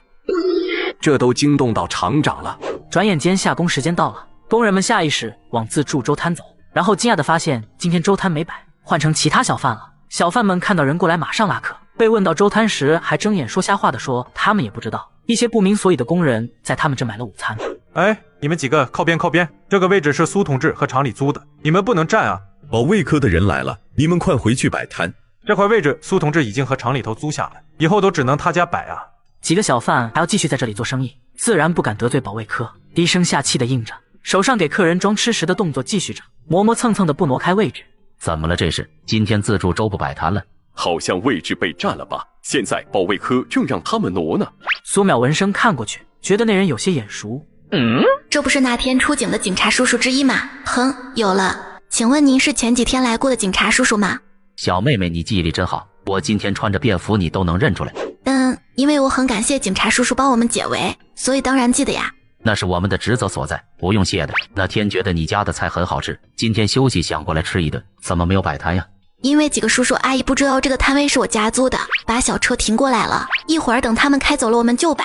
苏淼的声音清脆响亮，人群纷纷用鄙夷的眼神扫着几个站位的小贩，几个小贩也觉得有点臊得慌，加快了挪车速度。就剩那拌粉大婶还是不紧不慢的磨磨蹭蹭，那就别怪我把事做绝了。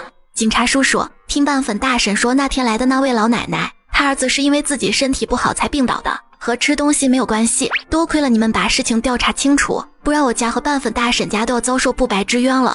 这是谁告诉你的呢？是拌粉大婶和大家说的呀。那位叔叔家庭条件不好，病倒之后连医药费都付不起，最后还是拌粉大婶大发善心帮忙付的。苏淼无辜地眨了眨眼睛，把11岁小女孩的优势运用得淋漓尽致。拌粉大婶还沉浸在麦粉中，丝毫没察觉已经来到他身边的警察小哥。这位同志，我现在马上挪开，马上挪。同志，前几天明明是因为你家使用过夜的猪杂，才害得食客住院的，事实我们都已经查清楚了，你怎么能够在外面信口雌黄呢？警察同志，我们到一边说。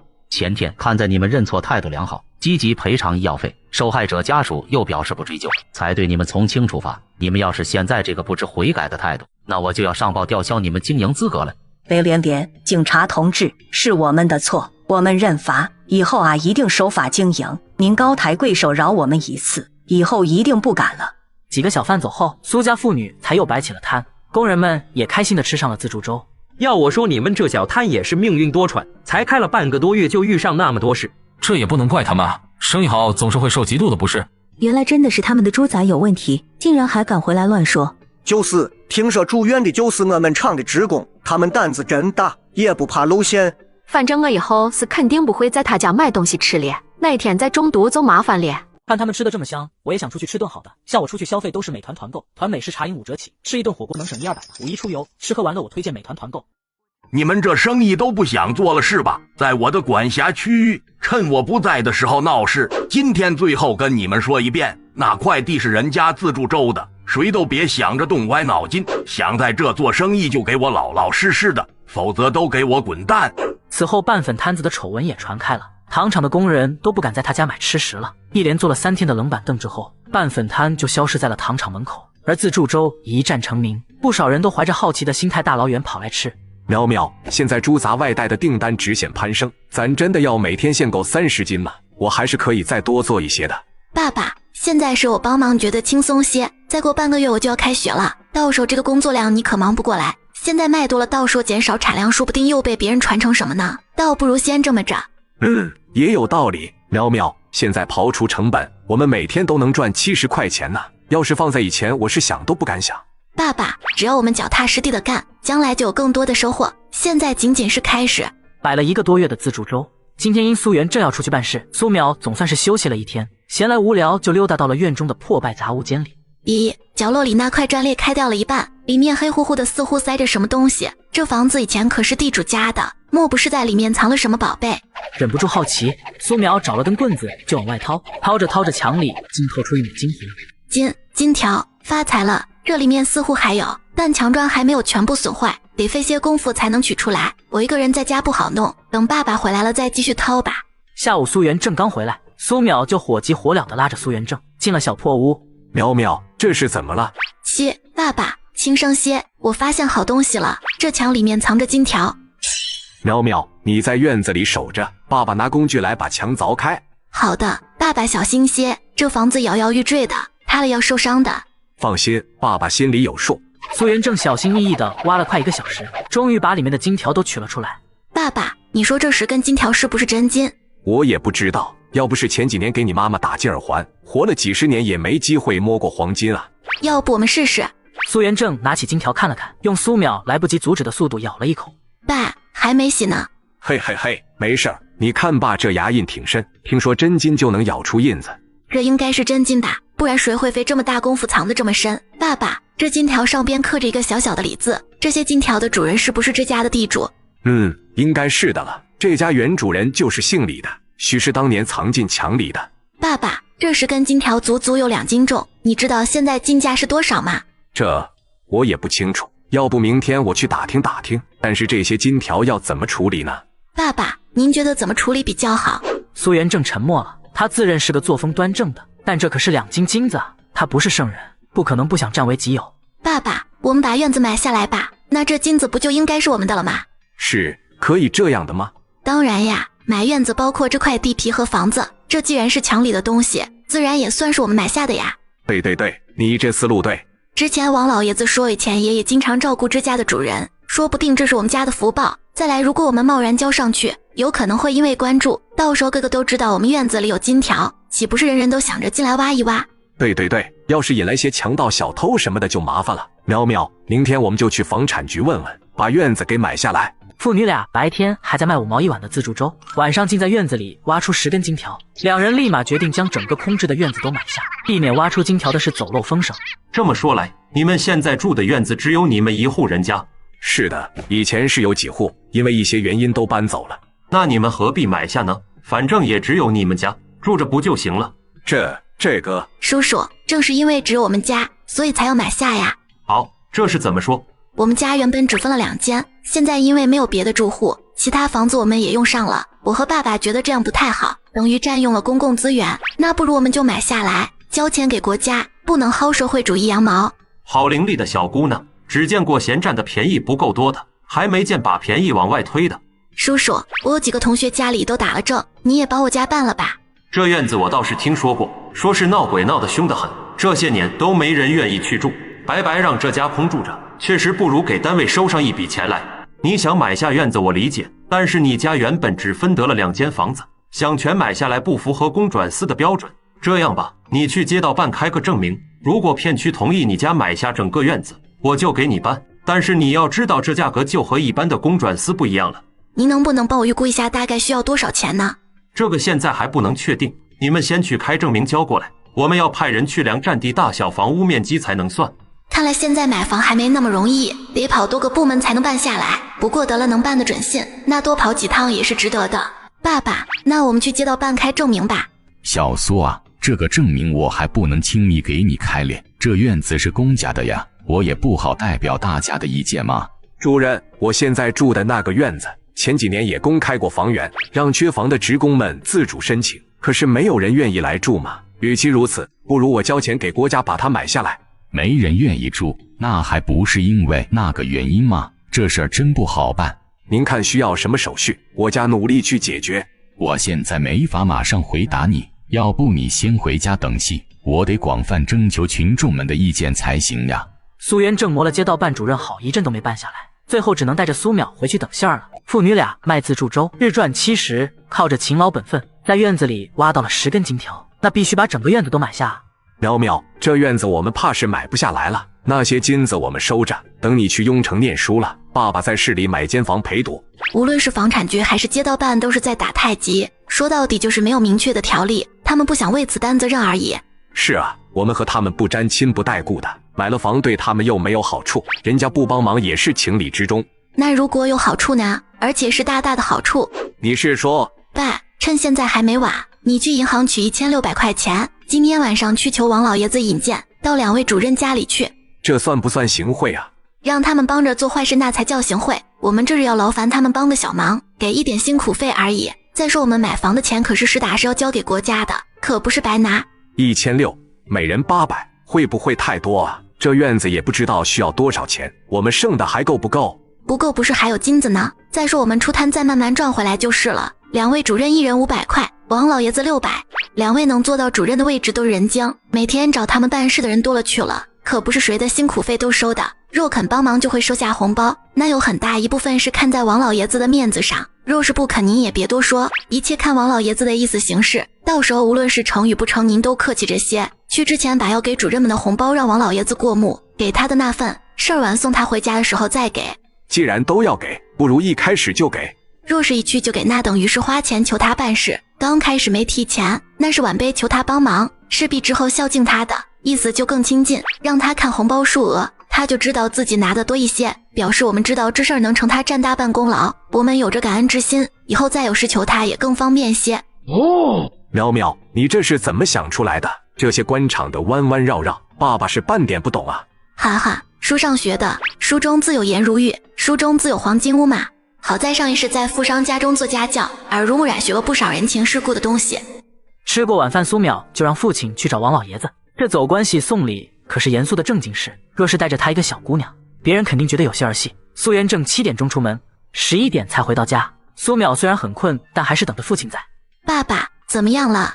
成了，街道办吴主任让我明天收了摊就去拿证明。房产局张主任说有了证明就马上给办下来。淼淼，你可真神了。王老爷子也很开心，回家后拉着我问了许久的话。事情有找我就行，老苏同志，连休2天了，明天肯定是要出摊了。淼淼，这院子还要缴纳5300块钱，我们剩余存款是不够的。爸爸，现在有金店吗？卖一根金条怎么样？现在金店都是公价的，这么大的金条去卖肯定要调查来源。爸爸认识一个私下打金的老汉，他只管收受，不管来源，每天手上过的金银不胜其数。明天我去问问。淼淼，我回来了。金老汉当场把金条划了，真得不能再真，1克75块收的，每克要比金店少1块钱，但是能直接给了现钱，也不登记名字和去处，7500块啊，爸爸就直接卖了。爸爸，加上存款，咱家也成万元户了呢。第二天一大早，父女俩就去把钱一交，土地证和房产证都到手了。回到家，苏元正就把证件和存折藏在了床底最深处。淼淼，咱们卖了1根买房子，现在还有几千块的存款，这些是不是先不动了？我们得找个更安全的地方把金条藏起来才好。要不藏到厕所去，臭烘烘的，也没人会想着哇。我看成，但是要怎么藏？埋下去嘛。苏淼一想到臭气熏天的厕所，都有些犯恶心。交给爸爸来，在靠墙的地方挖个深深的小洞放进去，再用厚厚的土埋起来。好，那我负责在旁边加油。爸，将来我们买新房子，一定要选自家有厕所的。好啊，好啊，爸爸努力挣钱，到时候我们去市里买。就这样，除了苏家妇女，没人能想到这个不起眼的小厕所里竟埋着2斤黄金。苏元正忙完，就约了几个工友一起吃点喝点，高兴高兴。哟，苏哥，这么一大桌子菜不便宜吧？太破费了，是不是很贵啊？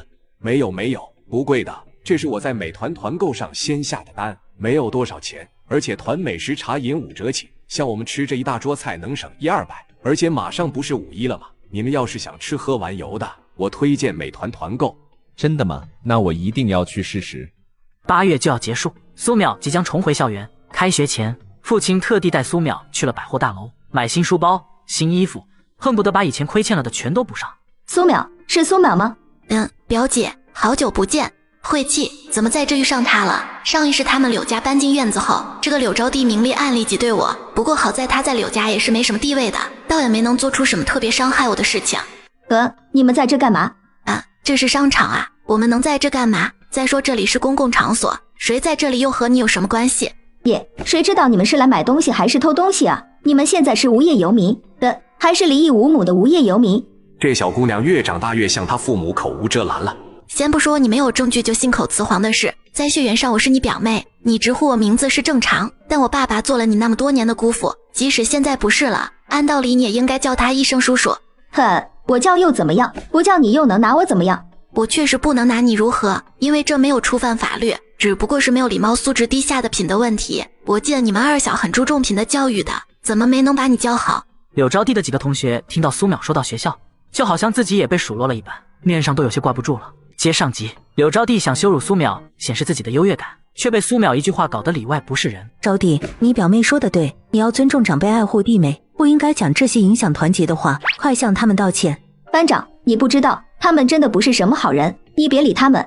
我的确不认识他们，但是我认得道理，你如果继续在外面败坏学校的名声，新学期晚会你就不用参加了。我因为要参加演出才从姑姑那得了5块钱买鞋子，要是不能参加，岂不是要把钱还回去，还得被爸妈给数落一顿的？我道歉，对不起。表姐，知错能改，善莫大焉，我接受你的道歉，怪不得你能当班长呢，明事理还能管得住同学，我真是太崇拜你了。那是自然，我作为他们的班长，职责就是帮助老师管理教育好他们。果然还是单纯的小女生，被夸奖一句就开心的不得了。从小就欺压苏淼的柳招娣却不肯轻易吃亏，眼珠子一转就换上了不怀好意的笑容。表妹，我姑姑的就是你妈妈给了我5块钱来买新鞋子，不知道她给你了吗？没有。哎呀，怎么姑姑给我却不给你呢？是不是你太不听话了，连自己妈妈都不喜欢你呢？柳招娣心里得意极了，从小她就用这招把苏淼治得死死的，只要在她面前炫耀姑姑对她如何如何的好，苏淼绝对会炸毛，周围的人就更认定她是不听话的小女孩了。可惜这次她注定要失望了。因为我爸爸可以挣钱养我呀，所以我不需要拿妈妈的工资。舅舅和舅妈以前没有工作，妈妈帮衬你们家是应该的。哦。不过表姐，我家已经把正式工的名额给舅舅了，他有了工资以后可不可以少拿我妈一点钱呢？我妈妈身体一直不怎么好，买补品是笔不小的花销。周围人都向柳招娣投来谴责的眼神，竟然拿了别人正式工的名额还要拿钱，这是什么家庭？招娣，如果你家里拿不出钱，穿旧鞋子跳舞也是可以的，不要这么虚荣。现在搞得像我们逼你来一起买东西，还得要你向姑姑拿钱似的，真是太糟糕了。我们走，你不要脸，我们还得要脸呢。苏淼，你给我等着，这事儿没完。淼淼，你这是往馒头里加什么呢？妍妍，这是我家自己炒的酸菜，加在馒头里可好吃了，我给你加一些。好吃，加了酸菜比单啃馒头可香多了。你们吃什么呢？给我也来点。不一会儿，苏淼的酸菜就被同学们瓜分光了。好吃，这酸菜真好吃啊！苏淼，我爸在糖厂工作，他说厂门口有一家自助粥，摊主家的女儿很像我同学，是你吗？是的，暑假的时候我帮爸爸在糖厂门口摆了个粥摊。原来那个什么自助粥是你家开的呀？我听说每天都有20-30种小菜随便吃，太幸福了。哈哈哈，没有那么夸张，一天只有10几种左粥小菜而已，今天我带的酸菜就是其中之一。不只是小菜，你们家的炒猪杂特别香，我爸有天带回来给我们吃，我硬吃了3碗饭。什么猪杂？什么猪杂？我爸也是糖厂的，竟然没给我带过。苏淼，你真勇敢，竟然能帮家长摆摊，我都不敢和太多人讲话。我奶奶说外面有很多坏人。另一边，苏元正已经收了粥摊，趁着空闲约了2个好友去吃饭。几人来到饭店，桌子上已经摆满了一大桌饭菜。苏哥阔气啊，这么一大桌子菜不便宜吧？太破费了。还好，也不贵的。这是我在美团团购上先下的单，没有多少钱，而且团美食茶饮5折起。像我们吃这一大桌菜能省100-200，而且这不5·1了吗？要是想吃喝玩游的，我推荐美团团购。真的吗？那我一定要去试试。苏淼的酸菜受到同学追捧时，一旁却传出了不合时宜的风凉话。不就是一点酸菜咸菜而已，即使是10几种又能值几个钱？你们不知道吧？苏淼爸爸单位的工作丢了，所以才去做个体户的。现在我们班除了那2个农民，就只有苏淼不是直公子女了。马文杰，这个惹人厌的家伙！鼻涕虫，苏淼家的小菜和猪杂你吃过了？你才是鼻涕虫，什么乱七八糟的东西我才不吃。我奶奶说猪下水都是穷人吃的。哦，那就是没吃过喽。也是，听说炒猪杂要2块钱1斤呢，你家即使买也是给你2个弟弟吃，才舍不得给你。你知道个屁！像他家这样没正经工作的叫做流氓，小摊贩以前的说法都是下九流。马文杰同学，工作没有高低贵贱，只有分工不同。我爸爸可以摆摊，那是得到国家允许的。什么下九流？新中国都成立几10年了，你的脑子怎么还停留在清朝？无论是单位职工、农民，亦或是摊贩，都是凭自己的双手劳动获取辛勤的果实，劳动最光荣。怎么到你嘴里就变得这么不耻？马文杰正想再反驳些什么，却被上课的铃声打断了。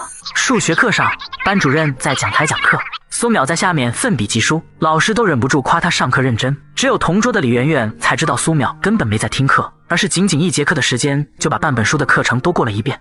淼淼，你刚才在自学吗？后面的你都学会了？其实在暑假的时候我已经自学了1遍了，书上的内容都能掌握。淼淼，你真的太了不起了，果然人和人是不一样的。我只是多花了些时间而已，你也可以的，遇到什么难题尽可以问我。明明才小学6年级，她却天天上课看初中的书，同学都快被她卷自闭了。苏淼，跟我到办公室来一趟。好的。苏淼，老师叫你过来是想问一下，最近的学习情况怎么样？老师，我最近情况都挺好的，书本上的知识都能掌握。我相信你的学习能力，我也问过其他的科任老师，这学期开学之后，你交上来的作业十分的漂亮，一道错题都没有。既然我表现得这么好，那喊我来办公室谈话是干啥呢？是这样，昨天有班上的同学向我报告，说你上课开小差看课外书，于是今天我上课时特地观察了一下，似乎真的有这个情况，所以想问问你是怎么回事。老师，不如我先把我的课外书拿过来给您看一看。这样也好，老师也很好奇，到底是怎么样的课外书能那么吸引你？苏淼回教室去拿书，进去时迎面对上马文杰的目光，他脸上透着得意。幼稚的中二少年啊，这下也好，正好能和班主任摊牌，以后可以光明正大的看了。你在课堂上看的是初中课本？是的，老师，其实我在暑假的时候已经把6年级的知识都自学完了，开学后用了1周的时间都巩固了1遍，后来觉得再在上面花时间有些浪费，于是去买了初中的课本来自学。你初中的知识是从什么时候开始看的？看了多少科了？从1个月前开始，初一的语文和英语已经看完，现在正在看数学。这书上倒是很干净，没什么笔记，但这课后练习的答案全都是正确的，有些题目竟然能写出几种解题方式，我班上这是出了个天才。不行，我还是得谨慎对待。苏淼被盘问的同时，苏元正已经收了粥摊，跟隔壁老王吃大餐去了。王哥，你今天很大气啊，这么大一桌菜可不便宜，太破费了。还好，也不贵的，这是我在美团团购上先下的单，没有多少钱，而且团美时差营5折起，像我们吃这一大桌才能省100-200，而且这不5·1了吗？要是想吃喝玩游的，我推荐美团团购。真的吗？那我一定要去试试。苏淼同学，这里有2份试题，你来试着做做看。苏淼，你不用有压力，校长和老师只是想测试一下你对知识的掌握程度，好能更合理的安排教学。看来光靠嘴说还是不足以为信，得当面把题都做出来才行，还得又快又好的才能证明我的游刃有余。当苏淼开始做题后，俩人都不淡定了，激动的在旁边直勾勾的看着。苏淼正要开始做最后一道题时，放学的铃声响起了，他愣了愣，停下笔。怎么了？老师，因为我爸爸每天都来接我放学，现在应该已经在校门口等我了，能不能请您去和他说一声？我气，你专心答题。老师，校长知道哪个是我爸爸吗？这校长总会有办法的吧？校长来到校门口，在乌泱泱的人群中一眼就锁定了很是显眼的苏元正。这位家长，你家孩子是不是6年级一班的苏淼同学？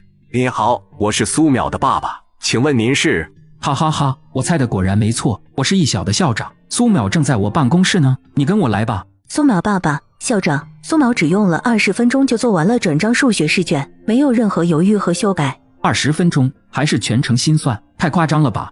不夸张，一会就知道了。他正在做语文试卷，看看怎么样吧。老师，卷子做完了。答得很好，如果我是阅卷老师，我愿意给你满分。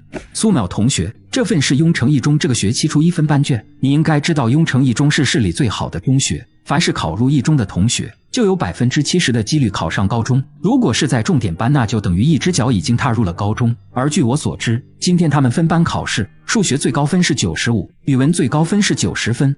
那淼是多少分？苏淼的数学全对，语文在书写不马虎的情况下，保守估计也能在95到100分。多谢校长和老师对我女儿的栽培，才能有她今天的成绩。苏淼爸爸，你女儿能有这么好的成绩，首先是因为她自己十分刻苦努力，其次她的天资非常的好，悟性绝佳。我们学校和老师只是做了分内的教学工作而已。不，是老师们教得好。苏淼同学，今后你可以按照自己的学习计划自主学习，但是不能影响到同学。校长您放心，我偷偷看不告诉别人。哈哈哈哈，你不告诉别人，我是要告诉的。我会把这个决定告知你所有任课老师，以免造成误会。但是为了保持你的水平，你必须每个月接受1次语数英3科的测试，是，我一定全力以赴。老师、校长，到吃饭的点了，我们一起吃顿便饭吧。我2秒他爸，你这也太破费了，这么大一桌菜可不便宜呢。没有，也不贵的，这是我在美团团购上先下的单，没有多少钱，而且团美食茶饮5折起，像我们吃这一大桌菜能省100-200，而且这不5·1了吗？要是想吃喝玩游的，我推荐美团团购。真的吗？那我一定要去试试。那咱们开动吧，要不菜该凉了。饭后回到家，苏元正脸上的激动才慢慢褪去。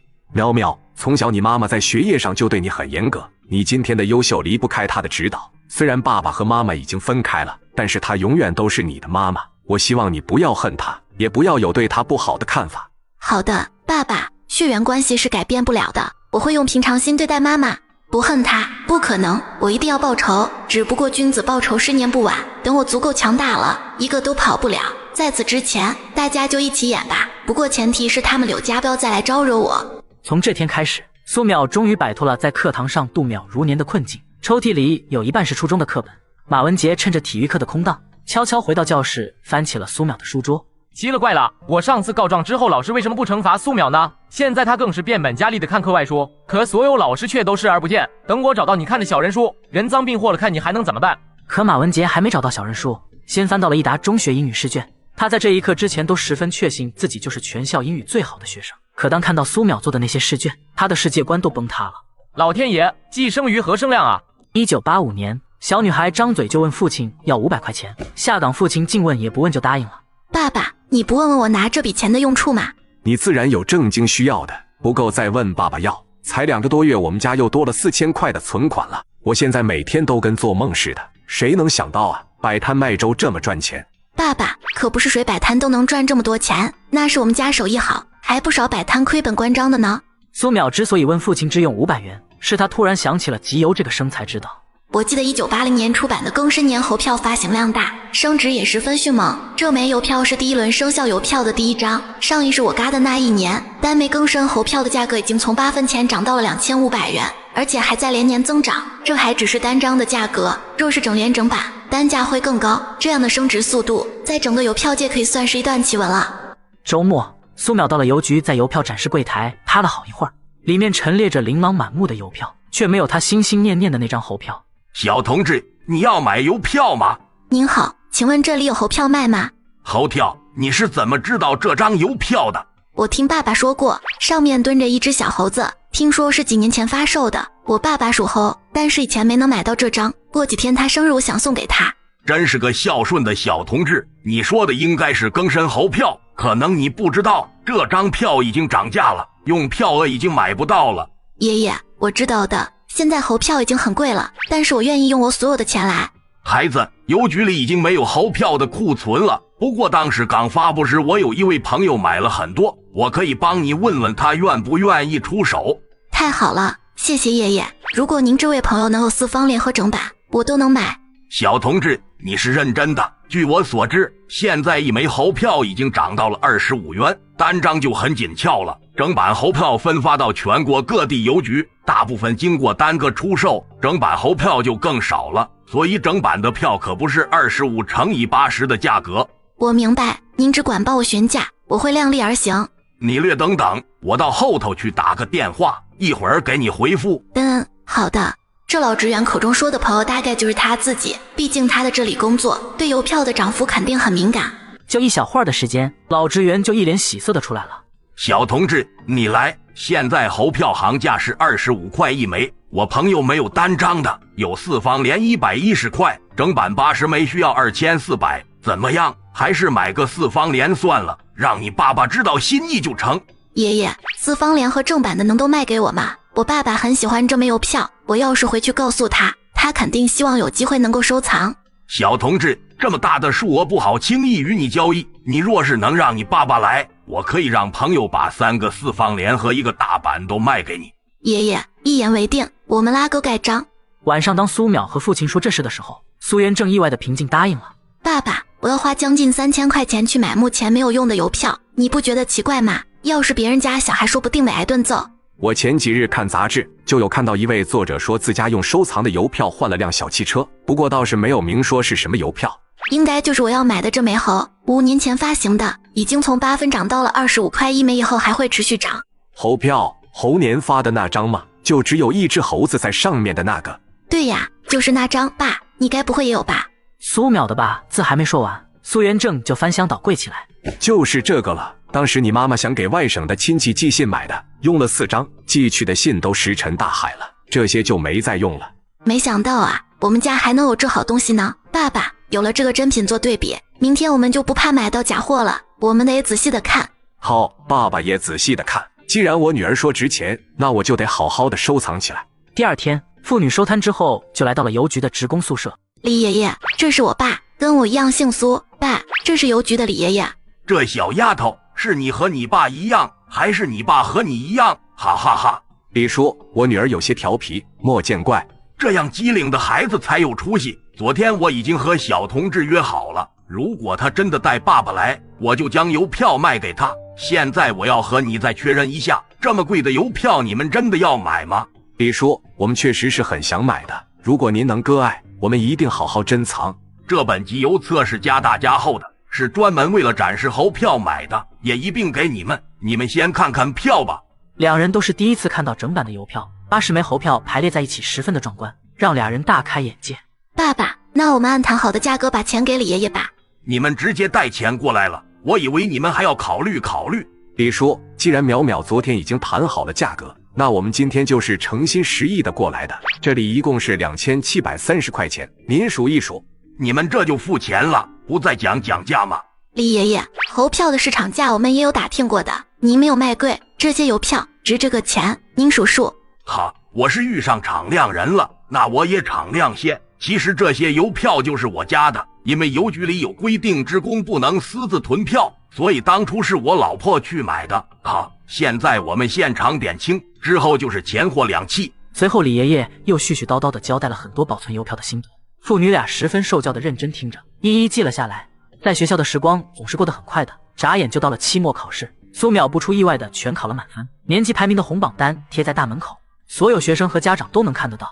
果然每个年级的一班都是重点班哈，红榜单上的大部分都是一班的。耶，这苏淼是谁呀？都6年级了还能考满分呢？你们说别人是怎么养孩子的？怎么就这么聪明？我女儿上8趟厕所都憋不出一篇作品。谁不是呢？我儿子把10根手指头都掰烂了，也算不出最后的大题。家长们说的热火朝天，丝毫不知道话题中心的苏淼同学正与他们擦肩而过。淼淼，你不摆摊的时候记得来找我玩哦。好的，圆圆，到时候我们可以一起写作业。那我要去你家写，你家比较大，不像我房间小小窄窄的。淼淼，这个寒假打算怎么过啊？没有什么特别的打算，就在家里吃好喝好，看书听广播呗。这么冷的天，可以烤一烤红薯板栗。对了，爸爸，现在天气冷了，喝粥的人应该没有这么多了吧？确实少了很多，现在粥煮好之后，爸爸不晾出来了，放在保温桶里，中午客人喝的时候还是温热的，也比夏天煮的要稠一些，每天2桶粥还是可以卖得完的。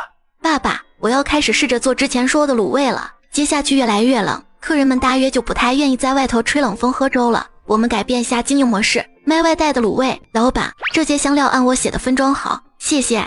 你们家这是要做熟食，做卤肉？是的，阿姨，你们家有这么多香料，平时是不是能自己做卤肉吃呀？我倒是想做，可没那本事，每次做出来的还不如就直接放些八角炖着好吃。阿姨，我们家想试着做卤味，如果成了，可以做这个生意。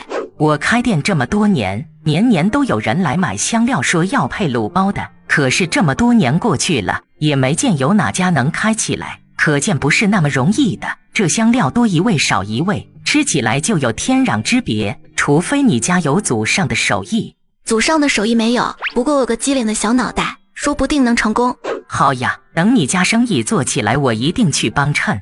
回到家，两个人很快就把猪杂给处理干净了，然后认真地做着卤味的准备工作。淼淼，这个料包放了10几种香料，果然不错，香味抓人的很。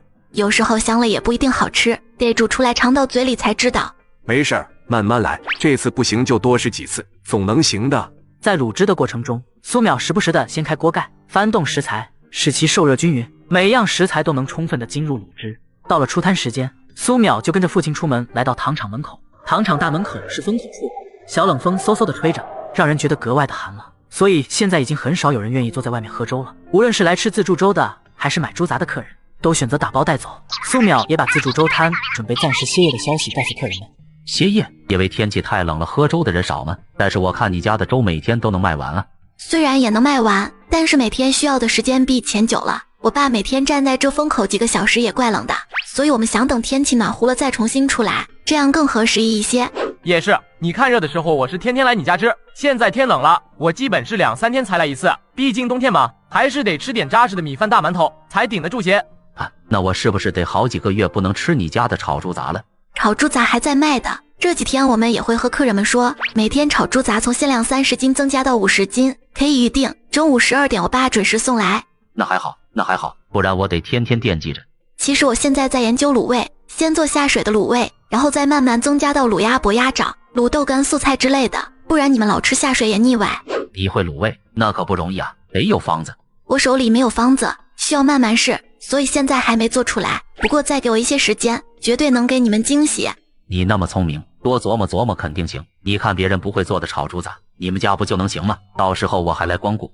苏淼和每个相熟的客人都说了歇业的事情，顺便给猪杂和卤味又打了一波广告。好香啊，淼淼，咱们是不是成了？都熟了，我捞起来试试味道。当把猪头肉捞上来的那一刻，苏淼大失所望，颜色不够重，太淡了。现在用的酱油都是去打的散装酱油，在调色方面弱了很多。爸，我们试试吧，颜色不够红，不知道味道怎么样。各个部位都卤得很透了，但也不是太软烂，带着一些弹性，就是颜色淡了一点。我看那些烤鸭、烤鸡什么的，外面都红红的。对呀，我忘了炒糖色，所以看起来颜色寡淡。爸爸，你有没有觉得好像有些苦苦的？确实吃到后头有微微的苦味，但也不是很明显。淼淼，可能香料的量多了，下次减少一点试试。爸爸，有点咸，咱买2杯奶茶喝吧。好啊，最近我发现闲鱼有很多的省钱神券，奶茶咖啡9块9居然能买2杯，真的特别省。吃喝玩乐我先推荐闲鱼，闲鱼真的太神奇了。真的吗？那我要喝2杯。当然是真的，这就给你买。苏淼将配方优化过后，就开始了第2次尝试。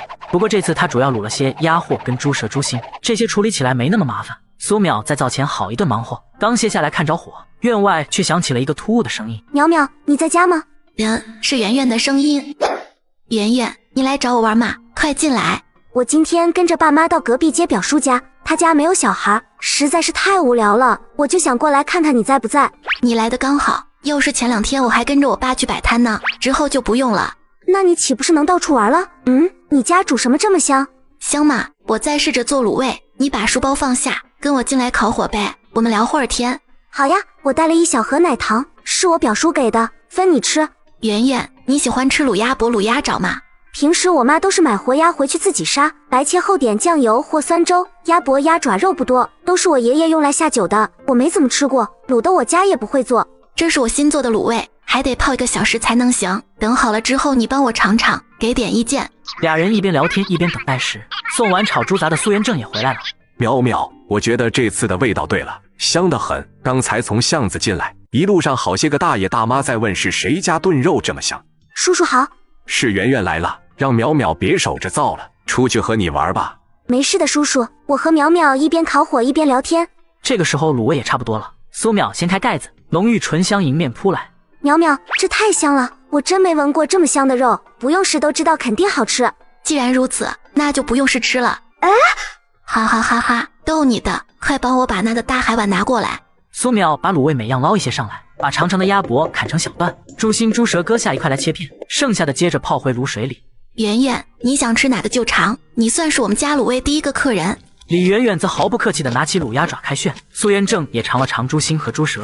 淼淼，这次没有苦味了，感觉正合适，你快试试这猪舌，出乎意外的好吃。这次卤得不错，酱香四溢，汁嫩爽口，吃着不腻歪，甚至还很开胃，离成功已经无限接近了。好好吃，淼淼，我不知道要怎么形容，只觉得停不下来。圆圆，你觉得这个要是在外头卖，会有人买吗？圆圆，你觉得我卤的鸭货拿出去卖，会有人买吗？会啊，肯定会啊，这卤的也太好吃了。我爸妈忙得没空做饭的时候，要么打食堂，要么去买蔬菜回来，我可有发言权了。我们县城拢共就3家蔬菜店，卖的有白切鸡鸭、烧鸭、烤鸡，还有扣肉。蔬菜店卖的都是大肉，我们主要做边角料的卤味，大家会不会喜欢？叔叔，您放心，那3家买大肉的口味比不上这儿，也只比我们自己家做的好吃那么一点。很多人都是图方便去，你们家的又方便又好吃，卖的品种还和别人不一样。您看看您家的炒猪杂卖的多好啊！李媛媛这番话又给了苏淼不少信心。你这丫头真会说话。来，这是叔叔刚刚顺路买的奶茶，趁热喝。谢谢叔叔，这奶茶不便宜吧？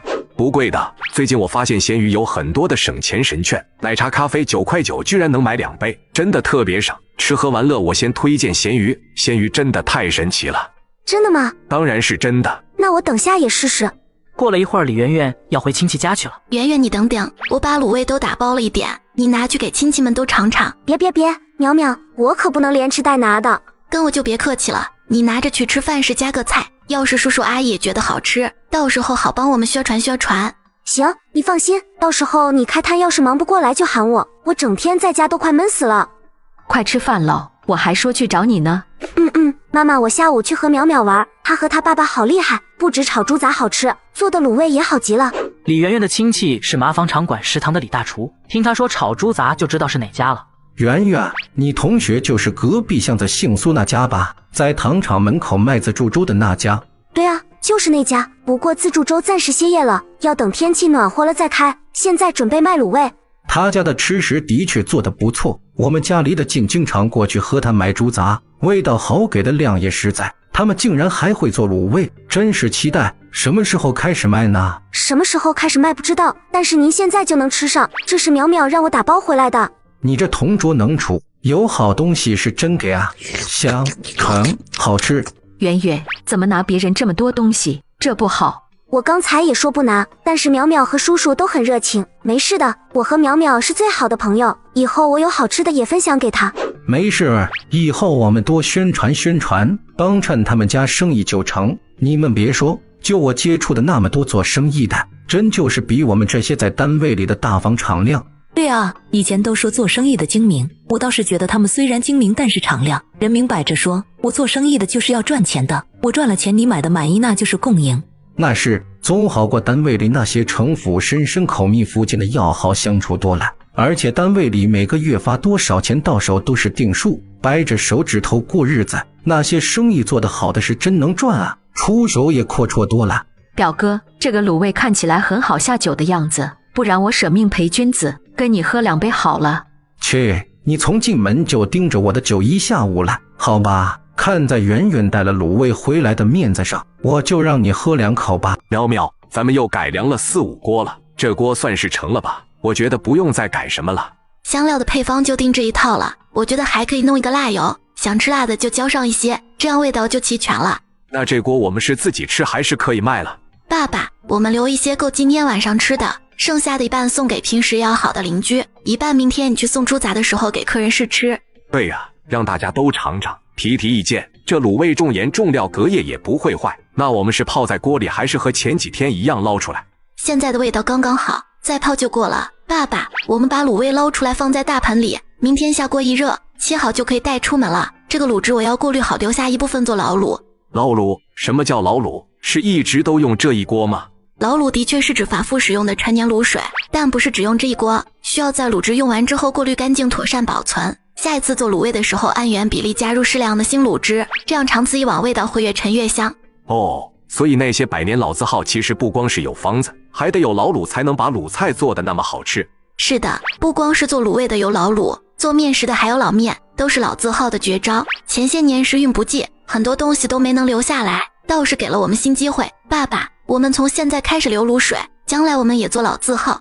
行，那需要怎么做？你来说，爸爸来干。溯源正案要求将食材和配料过滤掉，随后将其煮沸，起到杀菌作用，再次放凉后装进一个陶罐里。老卤隔天就得煮沸一次，现在没有冰箱，保存起来也太麻烦了。忙活完卤水，俩人就去给邻居们送卤味试吃。他们家的卤香味飘了好几天，大家早就馋得不行了。哎呦，还真是你们家，我就说这条巷子也就只有你们家能弄出这么香的东西。这几天可把我馋坏了，我今早还和我家的说，上你家问问是不是卖新吃食，要是有就买些来，要是没有就订明天的猪杂。香，真香！小苏啊，这可太适合我下酒了，今晚过来喝点。苏淼这送卤味的操作不仅打了广告，还华丽丽的刷了一波好感。明天要带卤味去给顾客试吃，两人商量着要先把价格定好，免得明天人家问。爸爸，我们现在卤味有7个品类：猪心、猪舌、猪头肉、鸡爪、鸭爪、鸭脖、鸡蛋。虽然食材都不算贵，可做卤水的香料却不便宜，而且卤制要比炒制费工费料，所以猪心、猪舌2块5一斤，猪头肉3块钱一斤，鸡爪、鸭爪、鸭脖、鸡蛋统一2毛钱一个。您觉得怎么样？听你的，你比爸爸会算账。苗苗，要不鸡蛋爸爸也回村里去收，村里才5毛钱一斤。村里一次能收多少鸡蛋？上次回去听你几个叔叔伯伯说，这2年大家都增养了很多鸡，家里每天都能有20个鸡蛋，他们吃不完就攒着背上县城来卖，也能补贴不少家用。我们村离县城那么近，现在汽车能到了吗？倒是有2路汽车中途会在村口上客，但每天也就4辆车，隔的时间长，还要买车票，所以他们很难得来一下县城，要么是借大队的自行车，要么把家里的农副产品攒一波，每次都背很多东西来，再买需要的东西回去。那真是不太容易。上次回去，你二伯说也想买一辆3轮车，不过是2手的。他说有了车方便拉东西上来卖，以后咸菜和柴火都直接拉上来给我们。二伯家真会过日子，这就买上车了。他要是能送来，你也不用那么辛苦去拉了，不过要给一些辛苦钱才行。你二伯是个实在人，多给钱他肯定不收的，不如每次给他打包一些猪杂卤味回去开荤，反正是我们家自己做的，他也不好推辞。要是我们每天能卖40个鸡蛋，那就需要差不多5斤，在村里收，1斤省2毛，1天就省1块。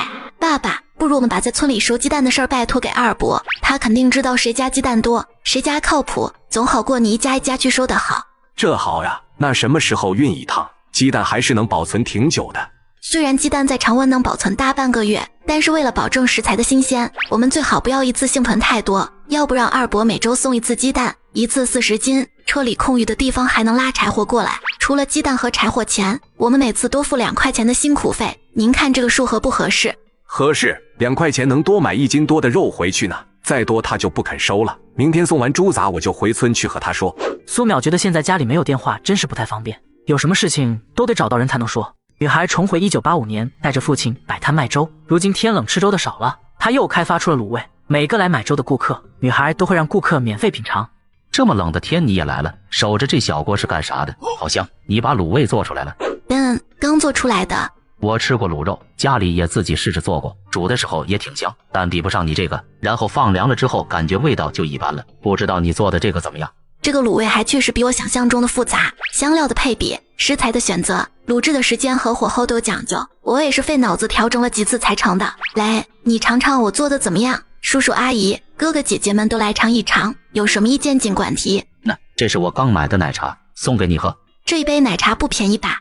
没有，最近我发现闲鱼有很多的省钱神券，奶茶咖啡9块9居然能买2杯，真的特别省。吃喝完了我先推荐闲鱼，闲鱼真的太神奇了。真的吗？那我收摊了也去试试。当然是真的，快给我尝尝卤货，我口水都流出来了。哇塞，太好吃了！鸡爪已经卤得软糯，饱饱的吸进了汤汁，猪头肉入口即化，香而不腻。这卤味是怎么卖？苏淼将昨晚商量好的价目表背出来，大家也都不觉得贵。这价格在熟食里真便宜。昨天家里来亲戚，我去肉联厂熟食铺子买了半只烧鸭，就1斤多一点，还带着个屁股。你们猜多少钱？得6块钱吧，我过年也买过。7块，给我心痛的呀！看到下面打的那么大个鸭屁股，我真是两眼一黑，愣是给吃完了。哟，那还比年初的时候涨价了呢，那会儿是4块1斤。苏淼，你这什么时候开始卖？有了这个猪杂还有吗？可别断了吧。炒猪杂依旧是1天限量50斤，卤味的话要是大家觉得还行，我们明天就能做，不过还不知道销量怎么样，所以先做1锅，以后卖的多了再加。才1锅呀？那明天我得早点来卖了。因为不摆自助粥，不到1个小时他们就可以收摊了。苏淼和父亲先去市场订明天的货。阿姨，请问你们也是上午杀一批鸡啊，下午杀一批吗？是啊，早上天没亮就开始杀了，一次我家要杀10几只不定，鸡比鸭多。我家比他们家要少一点。如果我把上午那一批鸡爪、鸭爪、鸭脖都包圆了，能不能给我个友情价？包圆？你拿这个来做什么？平时我们要搭给客人，他们可都要生气的。我们家要用来做卤味，需要的量比较大，想和你们订早上的那一批。你家要做卤味，你家店在哪？我们还没有店面，现在每天固定在糖厂门口做猪杂外带的生意。他家就是那个自助粥啊。哎呀，你不是常叫你老公去买猪杂回去吗？就是你们啊，我还听说老板的女儿不仅能干活，还是一小的第1名呢。就是你。是我。你家要做卤味，猪杂不做了？还做的，都做。现在天气凉了，暂时不摆自助粥了，就增加了新样式。那就行，每天早上那批应该有差不多30个鸡爪，10几只鸭爪，鸭脖就少一些。这样吧，每样都给你按市场价少1分钱，鸡爪鸭爪5分钱一个，鸭脖9分钱一根。不能再少了吗？您看您摊子上的鸡鸭都快卖完了，还剩这么多边角料没搭出去呢，我一大早就给第一批包圆了，多省您的事儿啊。哎呦，你这小姑娘还会讲价呢，真少不了就几分钱呐。你看这样行吗？你们放锅里卤是不是得处理干净？你说需要怎么处理，我来弄，你让我挣点手工钱呐。这倒是个不错的主意，能把前期清理工作给外包了，要是什么都自己做太费功夫了。鸡爪和鸭爪的指甲要剪掉，鸭爪外面的硬皮要剥掉，鸭脖外面的皮也要剥掉的，您看能不能做？能做，能做，我们干这个10几年麻利得很，3两下就能收拾完。好的，那就按您说的价格，每天早上我爸来进货，要是哪天休息不需要进货的话，会提前1天来说。还有我价呢，要不要也给一样的价，我也能帮收拾干净。都要，爸，你认门，今后就来这订货。你们父女俩，一个切卤味，一个打包收钱，分工的挺明确嘛。忒好，这样动作快。王大爷，因为这钱上细菌多，我碰了之后就不能碰肉了，免得不干净，所以爸爸就负责给大家切肉，我来收钱。这是您的双拼，半斤猪头肉，半斤猪舌，今天新品上市，每满1斤送一个鸡爪或鸭爪，您看看喜欢哪样？还有这好事，那给我个鸭爪吧，我晚上带回去给我崽子下酒。听到今天还有赠送的活动，人群更火热起来。苏苗数钱数得手抽筋，苏元正菜刀抡得冒火星，仅1个半小时，炒猪杂和卤味就1点不剩全卖光了。爸，我觉得自己1秒都没停下来，讲话讲的喉咙都要哑了。苗苗，喝杯奶茶吧，爸爸刚买的。这奶茶又花不少钱吧？没有，最近我发现闲鱼有很多的省钱神券，奶茶咖啡9块9居然能买2杯，真的特别省。吃喝玩乐我先推荐闲鱼，闲鱼真的太神奇了。真的吗？当然是真的。苗苗，要不明天爸爸自己来吧，不然你要累坏了。这怎么行？咱们2个人都忙成这样了，要是只有您岂不乱套了？再说了，今天第1天都不够卖，明天得增加一些量才行。生意持续火爆了1周，就到了小年，父女俩决定休息1天。苗苗，好不容易休息1天，打算去哪玩？我也不知道，爸，我们是不是准备要买过年的东西了？是啊，往年这个时候已经开始准备过年走亲戚的礼物了，不过今年倒是可以简单一些了。这话倒是没错，每年过年母亲都要准备大包小包的年礼送去舅舅家，而这些东西都是有去无回的，舅舅从来就没有回过礼。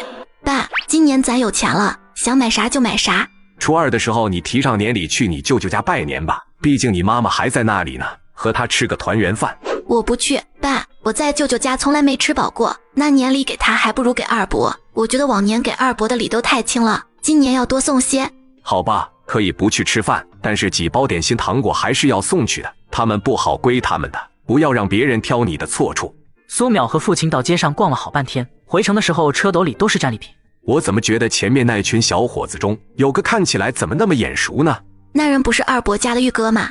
啊，对，不知道发生什么事。淼淼，你在车上等着，爸爸上去看看。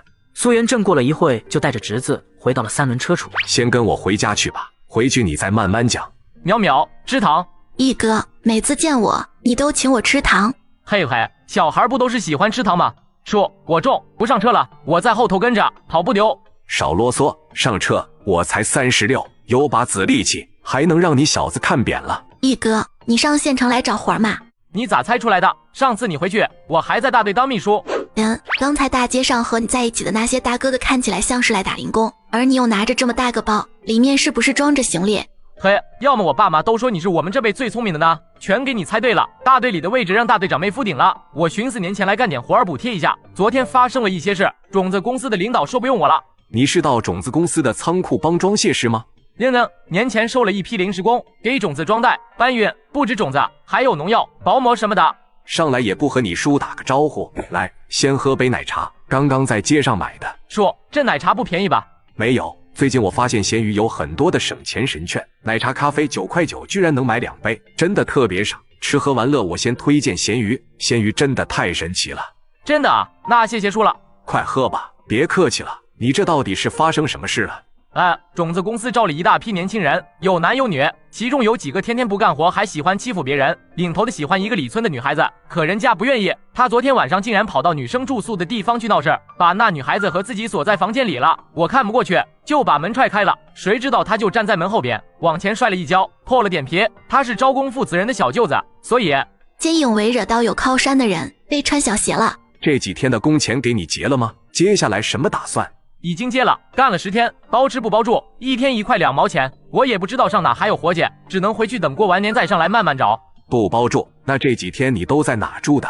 和那群工友一起租了个小院子，每人1块钱1个月。虽然破了点，但是我们没那么讲究，有地方睡就行。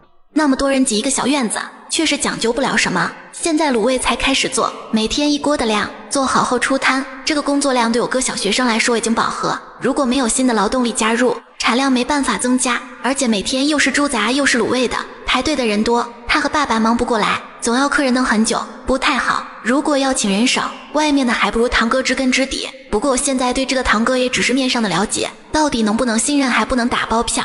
离过年还有1周，这样吧，你别回去，明天到街上看看还有哪里招工，过2天实在找不到活，我骑车送你回去。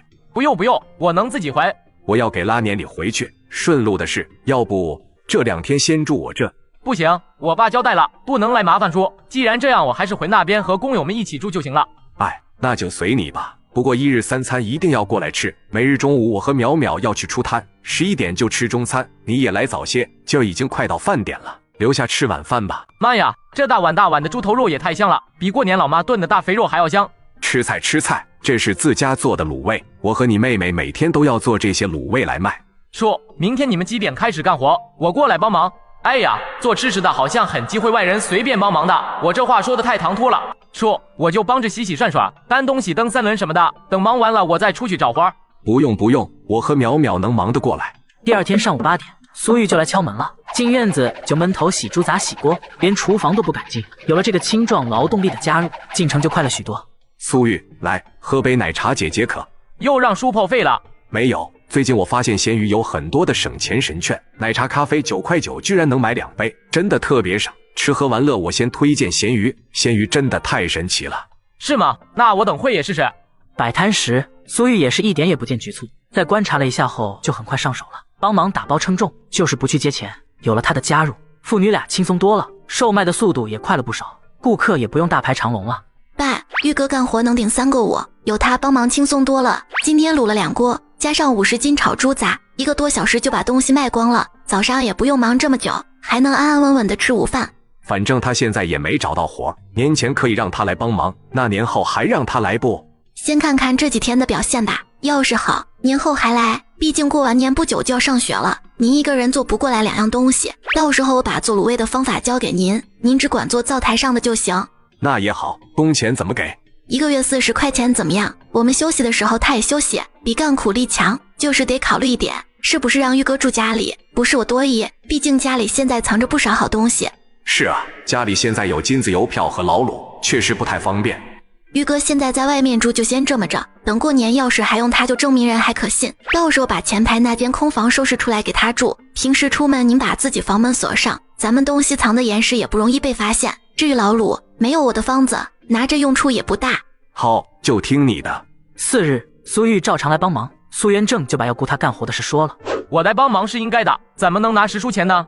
玉哥，昨天是来帮忙的，从今天开始我们就要雇你了哦。我家的活儿多，肯定是要雇人的，我们觉得你好，所以先问问你，要是不愿意，我们就得再另外物色其他人了。愿意，那能不愿意啊？但是这工资给的也太高了，你家的活儿比种子公司轻松好几倍，1天1块钱就行，也不用包吃包住的。只听过要求涨工资的，没听过自己砍价的，就这么定了，也就几天功夫，你还和工友们住吧，3餐都来这吃。我一般早上7点去进货，你7点半到家里就行。有了苏玉的加入，苏淼几乎都不用干什么活儿，属于自己的时间就更多了。老板，这些糖果每样都帮我称5斤。淼，这么多糖，吃完牙要崩了。玉哥，不光我吃，还要给各位叔伯送年礼，你家也有一份。那我可是有口福了。接下来苏淼又买了炒花生、炒瓜子、鸡蛋糕、花生糖、小麻花和橘子等等，全都分装好了，让父亲带回老家去送礼。一放到下午6点，苏元正才回来。苏淼已经把饭做好等他了。你二伯已经买了3轮车了，以后就由他给我们送货。今年大家伙的营生都不错，比起前几年，至少是吃穿不愁了。爸，你看，这是玉哥跟你回去前塞给我的红包，我们刚给他发了15块工资，他这就回给了我5块。你几个堂哥都挺好的，其中阿玉最是聪明。要不是当初你二伯突然生病需要用钱，他应该是要上高中的。所以玉哥是因为要出来赚钱才辍学的。是啊，之前在大队里1个月能有15块钱工资和20斤粮票，在乡下算是不错了。事情少还离家近，能顾着家里也能帮干农活。现在是被顶了。还是那句话，塞翁失马焉知非福，离开乡下到城里来能遇到更多的机会，这不是遇上我们了吗？过了年还让玉哥来帮忙吧，我们家的生意想要发展不能只靠我们父女俩，得有人手，而且是聪明的人。那感情好呀，我也觉得阿玉好得很。明天就是大年30了，我们已经预告了过年要休息5天，你想上哪玩？爸爸带你去。爸爸，我们去雍城玩玩好不好？下半年我就要去那里上初中了，先去熟悉熟悉，顺便看看适不适合我们做生意。好啊，那我们初3、初4去住1个晚上，看看夜景。听说他们晚上有花灯喷泉，可好看了。父女俩说定了过年的行程，两人都对这次的雍城之旅满怀期待。虽然家里只有父女俩，但是这个年过得一点也不冷清，该有的仪式感一个不落，比起往年饭菜也更为丰盛。欢欢喜喜地度过了大年初1、初2，父女俩将院门锁好，就准备到雍城2日游了。苏元正提了一大袋年货，是一会儿路过柳明家时要送的。你来干什么？喊你爸出来，别浪费我时间。你说喊就喊，我家和你有什么关系你就来，他不是来蹭吃蹭喝的吧？大过年的到处一派祥和，柳招娣不合时宜的嗓音成功把大人引来了。除了柳明，还有几个同住一院的邻居。舅舅，这是给您家的年礼，我向您拜年了，因着家里有事便不打搅您了。舅舅新年快乐，问我妈好，问舅妈好，再见。柳明愣在原地，还没反应过来，父女俩就已经走远了。邻居上前一看，袋子里全是高档糖果和饼干。哎呦，你外甥女儿心里头挂着你们呢，这些好东西可不容易买。是啊，明仔，你姐姐虽然离婚了，但我看你前姐夫人品是真没得说。可不嘛，要是其他家离了婚，压根不会让小孩来拜年，更不要说送这么贵重的礼礼。你刚才怎么不给个红包啊？头巾的小崽子，当这么多人面送礼让我说不出话，要是在暗处非得数落他一顿，赚了这么多钱还送得这么寒酸。小姐姐，你知道老友猪杂粉在哪吗？你是说附近老友粉吧？顺着这条路一直往前走10分钟，看到红绿灯左拐就是了。谢谢姐姐。苏淼按着前台姐姐说的线路走了10几分钟，就看到了那家店，生意红火，座无虚席。生意这么好，原来市里也爱吃猪杂，连过年都有这么多人在外头吃饭。爸，我们尝尝，看看和我们家炒的有什么区别。是不是吃饭？来买票子进去排号啊。好的，谢谢阿姨。爸，我有点口渴了。给，刚刚买的奶茶还热着呢。爸，这边的奶茶是不是卖的有点小贵啊？不贵的，最近我发现闲鱼有很多的省钱神券，奶茶咖啡9块9居然能买2杯，真的特别省。吃喝玩乐我先推荐闲鱼，闲鱼真的太神奇了。那还不错。苏淼一进门就看见了店里的价目表，老友猪杂粉1元，老友肉粉2元，老友素粉6毛。看来他们家只专卖老友特色煮粉，其他的一律不卖。就这样还是引得这么多人趋之若鹜。苏淼点了一碗老友猪杂粉和一碗老友肉粉。排号时，苏淼仔细地看着厨师煮粉的手法。和我印象中的差不多。前面炒老友猪杂的方式和我们一样，炒出香味后加汤，旺火下只需几秒，原本就热乎的汤就翻滚起来，下米粉搅散马上就能出锅。2碗香喷喷的粉，其实分量一般，比他们平时在街上吃粉的碗要小1圈。省城的物价就是高，这么小碗粉里面的猪杂还没有我们周摊那一勺给的多，就要卖1、2块了。是要高些，也有可能因为他们家占了独一份，所以定价高。爸，快尝尝。父女俩是吃了2碗粉，别说，还真的不错。相较于其他清汤寡水的煮粉，这个老友粉鲜香可口，竹笋微酸解腻，很是开胃。淼，我觉得我们家炒的猪杂和这一个味儿啊，往里加水煮粉就行。本来就是同一种做法，可不就是一个味儿吗？阿姨，你家的粉真好吃，我之前听同学说了，特意让爸爸带我来，不认得路还怕认错了店呢。走不错的，跟你说，全雍城我们是独一家，再没有能和我们一样口味的粉店了。这个猪杂粉真香，可惜我们是外地的，不能常来吃，煮粉又不好打包。阿姨，你家这个炒猪杂又可以单独带走的吗？打包猪杂那没有，小丫头，你看看我们这团团转的店面，光是煮这碗粉都来不及，哪有功夫搞什么大包？你下次来雍城再吃呗。好，这意思就是现在雍城能做老友风味的餐饮店很少，做老友味炒猪杂的更是没有，这不就是能让我们发挥的广阔市场了吗？吃完粉，父女俩又到市中心逛了逛，他们漫步在街道上，感受着这座城市的热闹。电视机在1985年还属于顶级奢侈品，小女孩去张嘴就喊她下岗的爸爸买一台。爸，你看的有点挪不开眼啊，要不我们家也买个电视吧？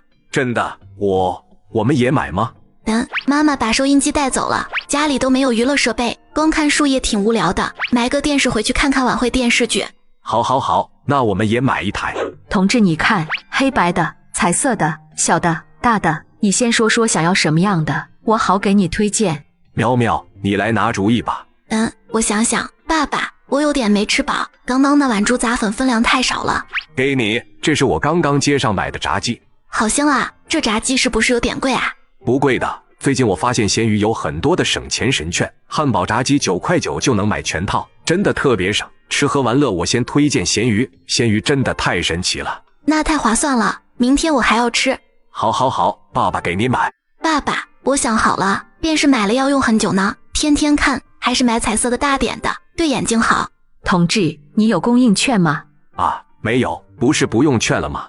是这样，黑白电视现在产能高，不用券了，但是彩电还很难得，得用券来买。不光彩电，要是你一会儿还要买冰箱和洗衣机，也还得用券。这样啊，那我们只能买黑白的了。阿姨，我们来一次不容易，也不知道在哪能领到票，你指点我们。哎呀，你这小姑娘真是机灵，你们要是真想买，我这倒是有券，一张100块，贵肯定是贵的，但是我这券买了之后能今天直接提货，其他的还得排几天的队。我们买。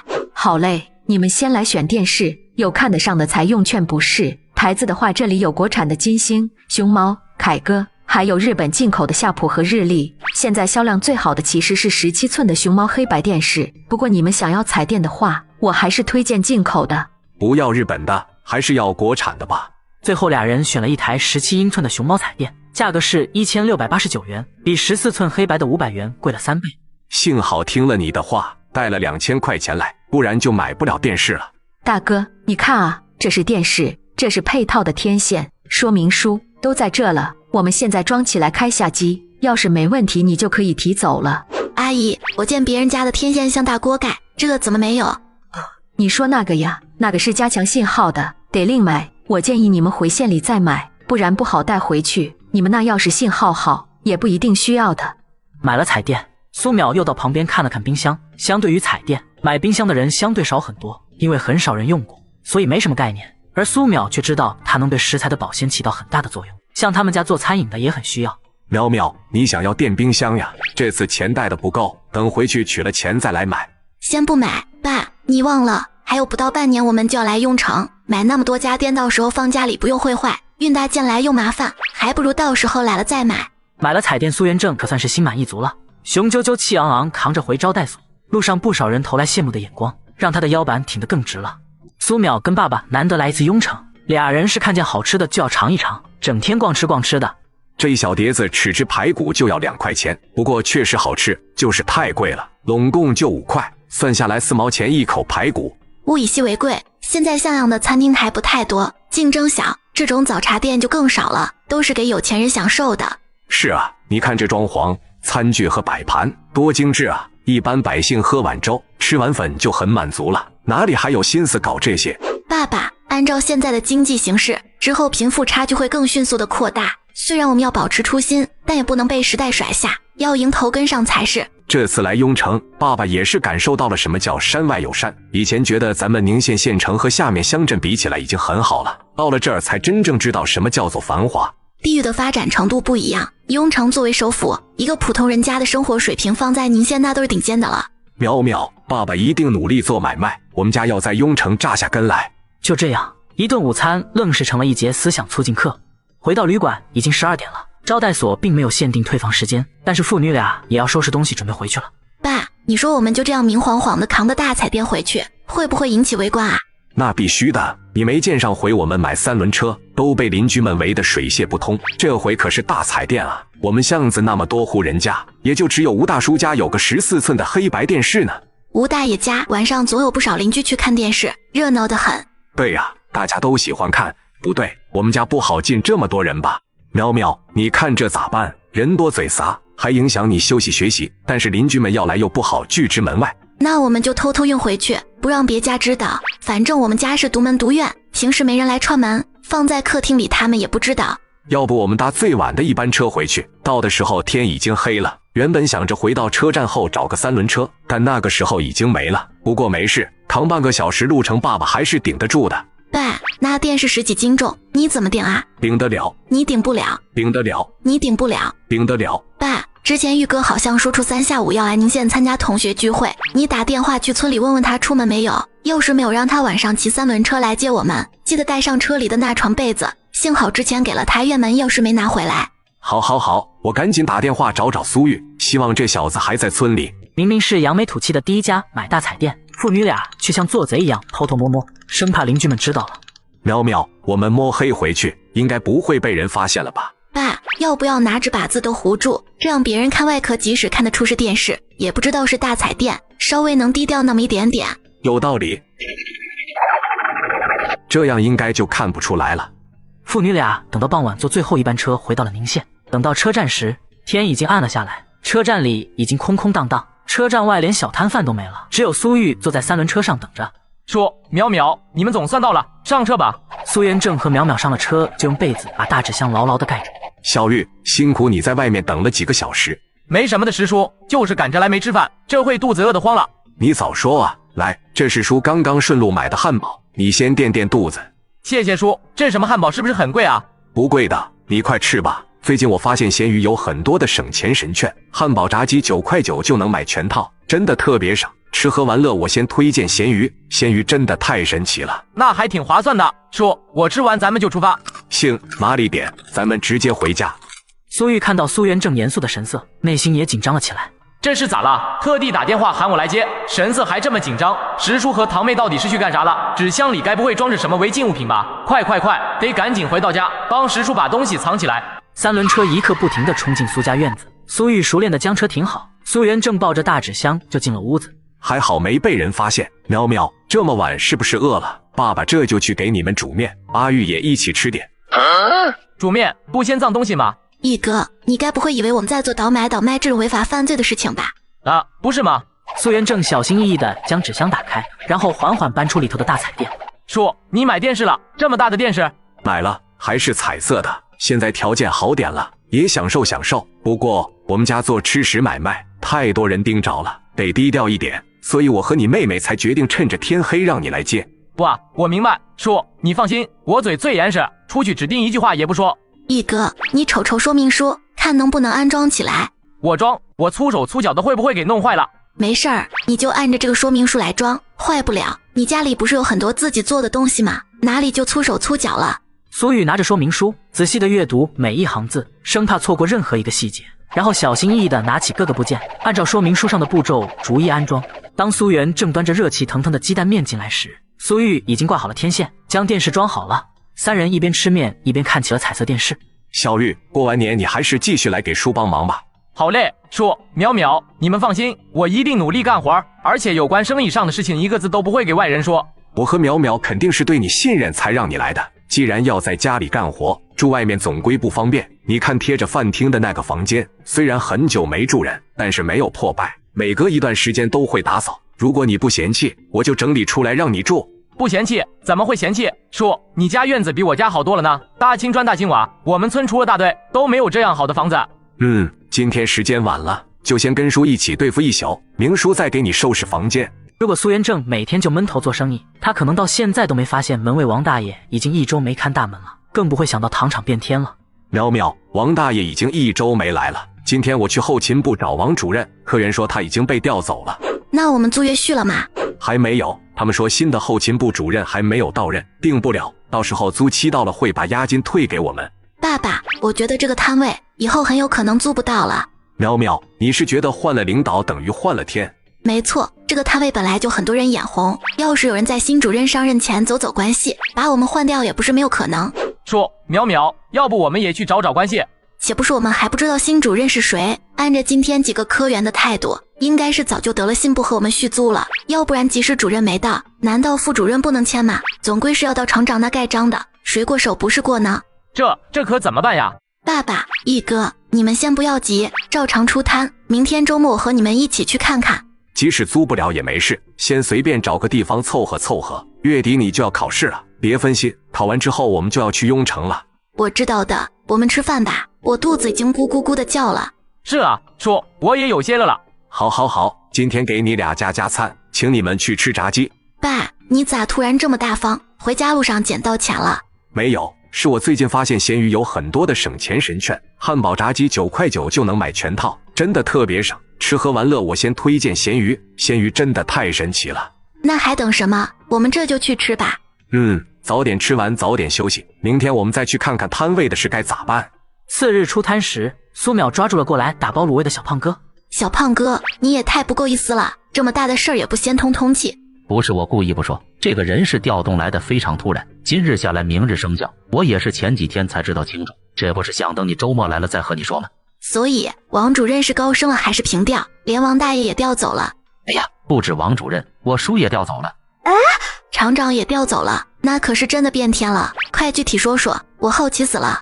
王主任办内退了，具体原因我不知道，我叔是1周前接到的调令，隔壁县的糖厂一直亏空，上头让我叔过去整改。哟，这空降的工作可不好做哦，碰了别人的蛋糕，自己也得啃硬骨头。可不是嘛，我婶儿急得嘴巴直冒泡，可是上头的决定只能遵守。那你认识新来的厂长和主任吗？昨天我爸想要去续租，听口风可能不太行。新皇帝就有新势力，到时候给你租就租，不给你就换个地方，反正你家吃食不愁卖，好几个厂都巴不得你们开到外头。我晓得。对了，小胖哥，我有个事和你说，我准备上初中了，到时候可能就去雍城了，我爸爸也跟着去，不在宁县摆摊了。挺好，去大城市更有商机。我还以为你会为了吃不到我家东西而难过，似乎并没有。嘿，吃得到，怎么会吃不到呢？你说我叔不在这当厂长了，我还在待在这干啥？又没靠山不能偷懒，我准备到雍城我舅舅那儿去，到时候照样来你家吃。小胖哥，大户人家啊，都是人中龙凤，到时一定得来呀。这该死的自助粥摊，以前就卖点自助粥也就算了，现在更是卖起了卤味，把厂里的人都吸引过去了。食堂里现在天天剩一堆饭菜卖不掉，以前的厂长跟主任和他们关系好，我没办法，现在不仅领导换了天，连保卫科的人都换了，我该给你们好好上一课了。表弟啊，你如今当上保卫科队长了，可姐夫这是越来越惨啊，这事姐夫就靠着你了，否则这张老脸可都丢尽了。姐夫，你就放心吧，这个我拿手。那这事可就交给你了。苏淼今天休息，跟着一起来出摊，卖得正好时，两个流里流气的男人朝他们走了过来。这身保卫科的衣服面生得很啊，都是新来的。那边卖粥的怎么还在这摆摊？谁允许你们占用糖厂的地盘？不是来喝粥，是来找茬的。同志，这是厂里允许的，我们交了租金的。哼，我可没听说什么租金的事儿，赶紧滚，不要在这影响货车出入。我们租摊位是和厂里签了合同的，我们摆摊是合情合理，凭什么让我们走？哪里来的小屁孩，竟然敢这么和我说话？现在这糖厂的地界都归我管，我说让你们滚蛋。淼，算了吧，反正东西也都卖完了，我们也是要收摊了。爸爸，咱们这是最后一天摆摊，要是就这样被赶走，今后他们在后面造谣我们是因食品质量问题怎么办？而且即使收摊，也要等客人们吃完了再收，没有赶客的道理。同志，我们的确是有和厂里签的协议，今天还在租期内，你看我们东西也快卖完了，等客人用完餐我们就走。赶不走你们，威信立不起来，以后厂里个个都以为我好气愤吗？你没长耳朵啊？我说了没见过什么协议，你跟谁签的就找谁去。我是糖厂保卫科队长，你在这摆摊我就能管你。新来的脾气怎么那么大？人家就是交过租金的，我们都能作证。就是啊，人家摆摊影响你什么了？快1年了，真要影响早就不让摆了。我看你就是拿着金毛当令箭。吴刚现在还不敢真和厂里的老职工对着干，只能把气全撒在自助粥摊上，他一脚就踹翻了粥桶。你凭什么砸我家的东西，损坏他人财物？难道保卫科的人就能放咋吗？小丫头，今天我就给你上一课，这是我的地盘，你告到厂长那我也不怕你，劝你们识相点，否则哪天得罪了人，怎么死的都不知道。别吃了，起来，赶紧走，不然一会儿谁碰上了，我们可不负责。还没用餐完毕的客人怕一会儿真波及到自己，只能起身，但并没有离开现场，围在一旁看事态的发展。这么多人围观，这不就是千载难逢立威的好时候吗？再问一遍，滚不滚？不然我就要使用非常手段了。天大地大，我不信你还能大得过法律法规。我们是合法经营，要管也是相关部门来管，跟你没关系。我今天就是要管，今后在糖厂的地界上想摆摊都得听我的。既然好心劝你们不听，那就给我砸！两人把桌子一把掀开，对着锅碗瓢盆一顿猛砸。苏元正和苏玉哪里肯自己的家当被砸，当即就要冲上去干，却被苏淼死死扯住衣角。让他们砸，砸得越狠，事情就越大。放心，之后我们的损失他们都得吐出来。几分钟后，现场已经是一片狼藉。这时有一辆警车开了过来，下来的警察正是经常来喝粥的那位。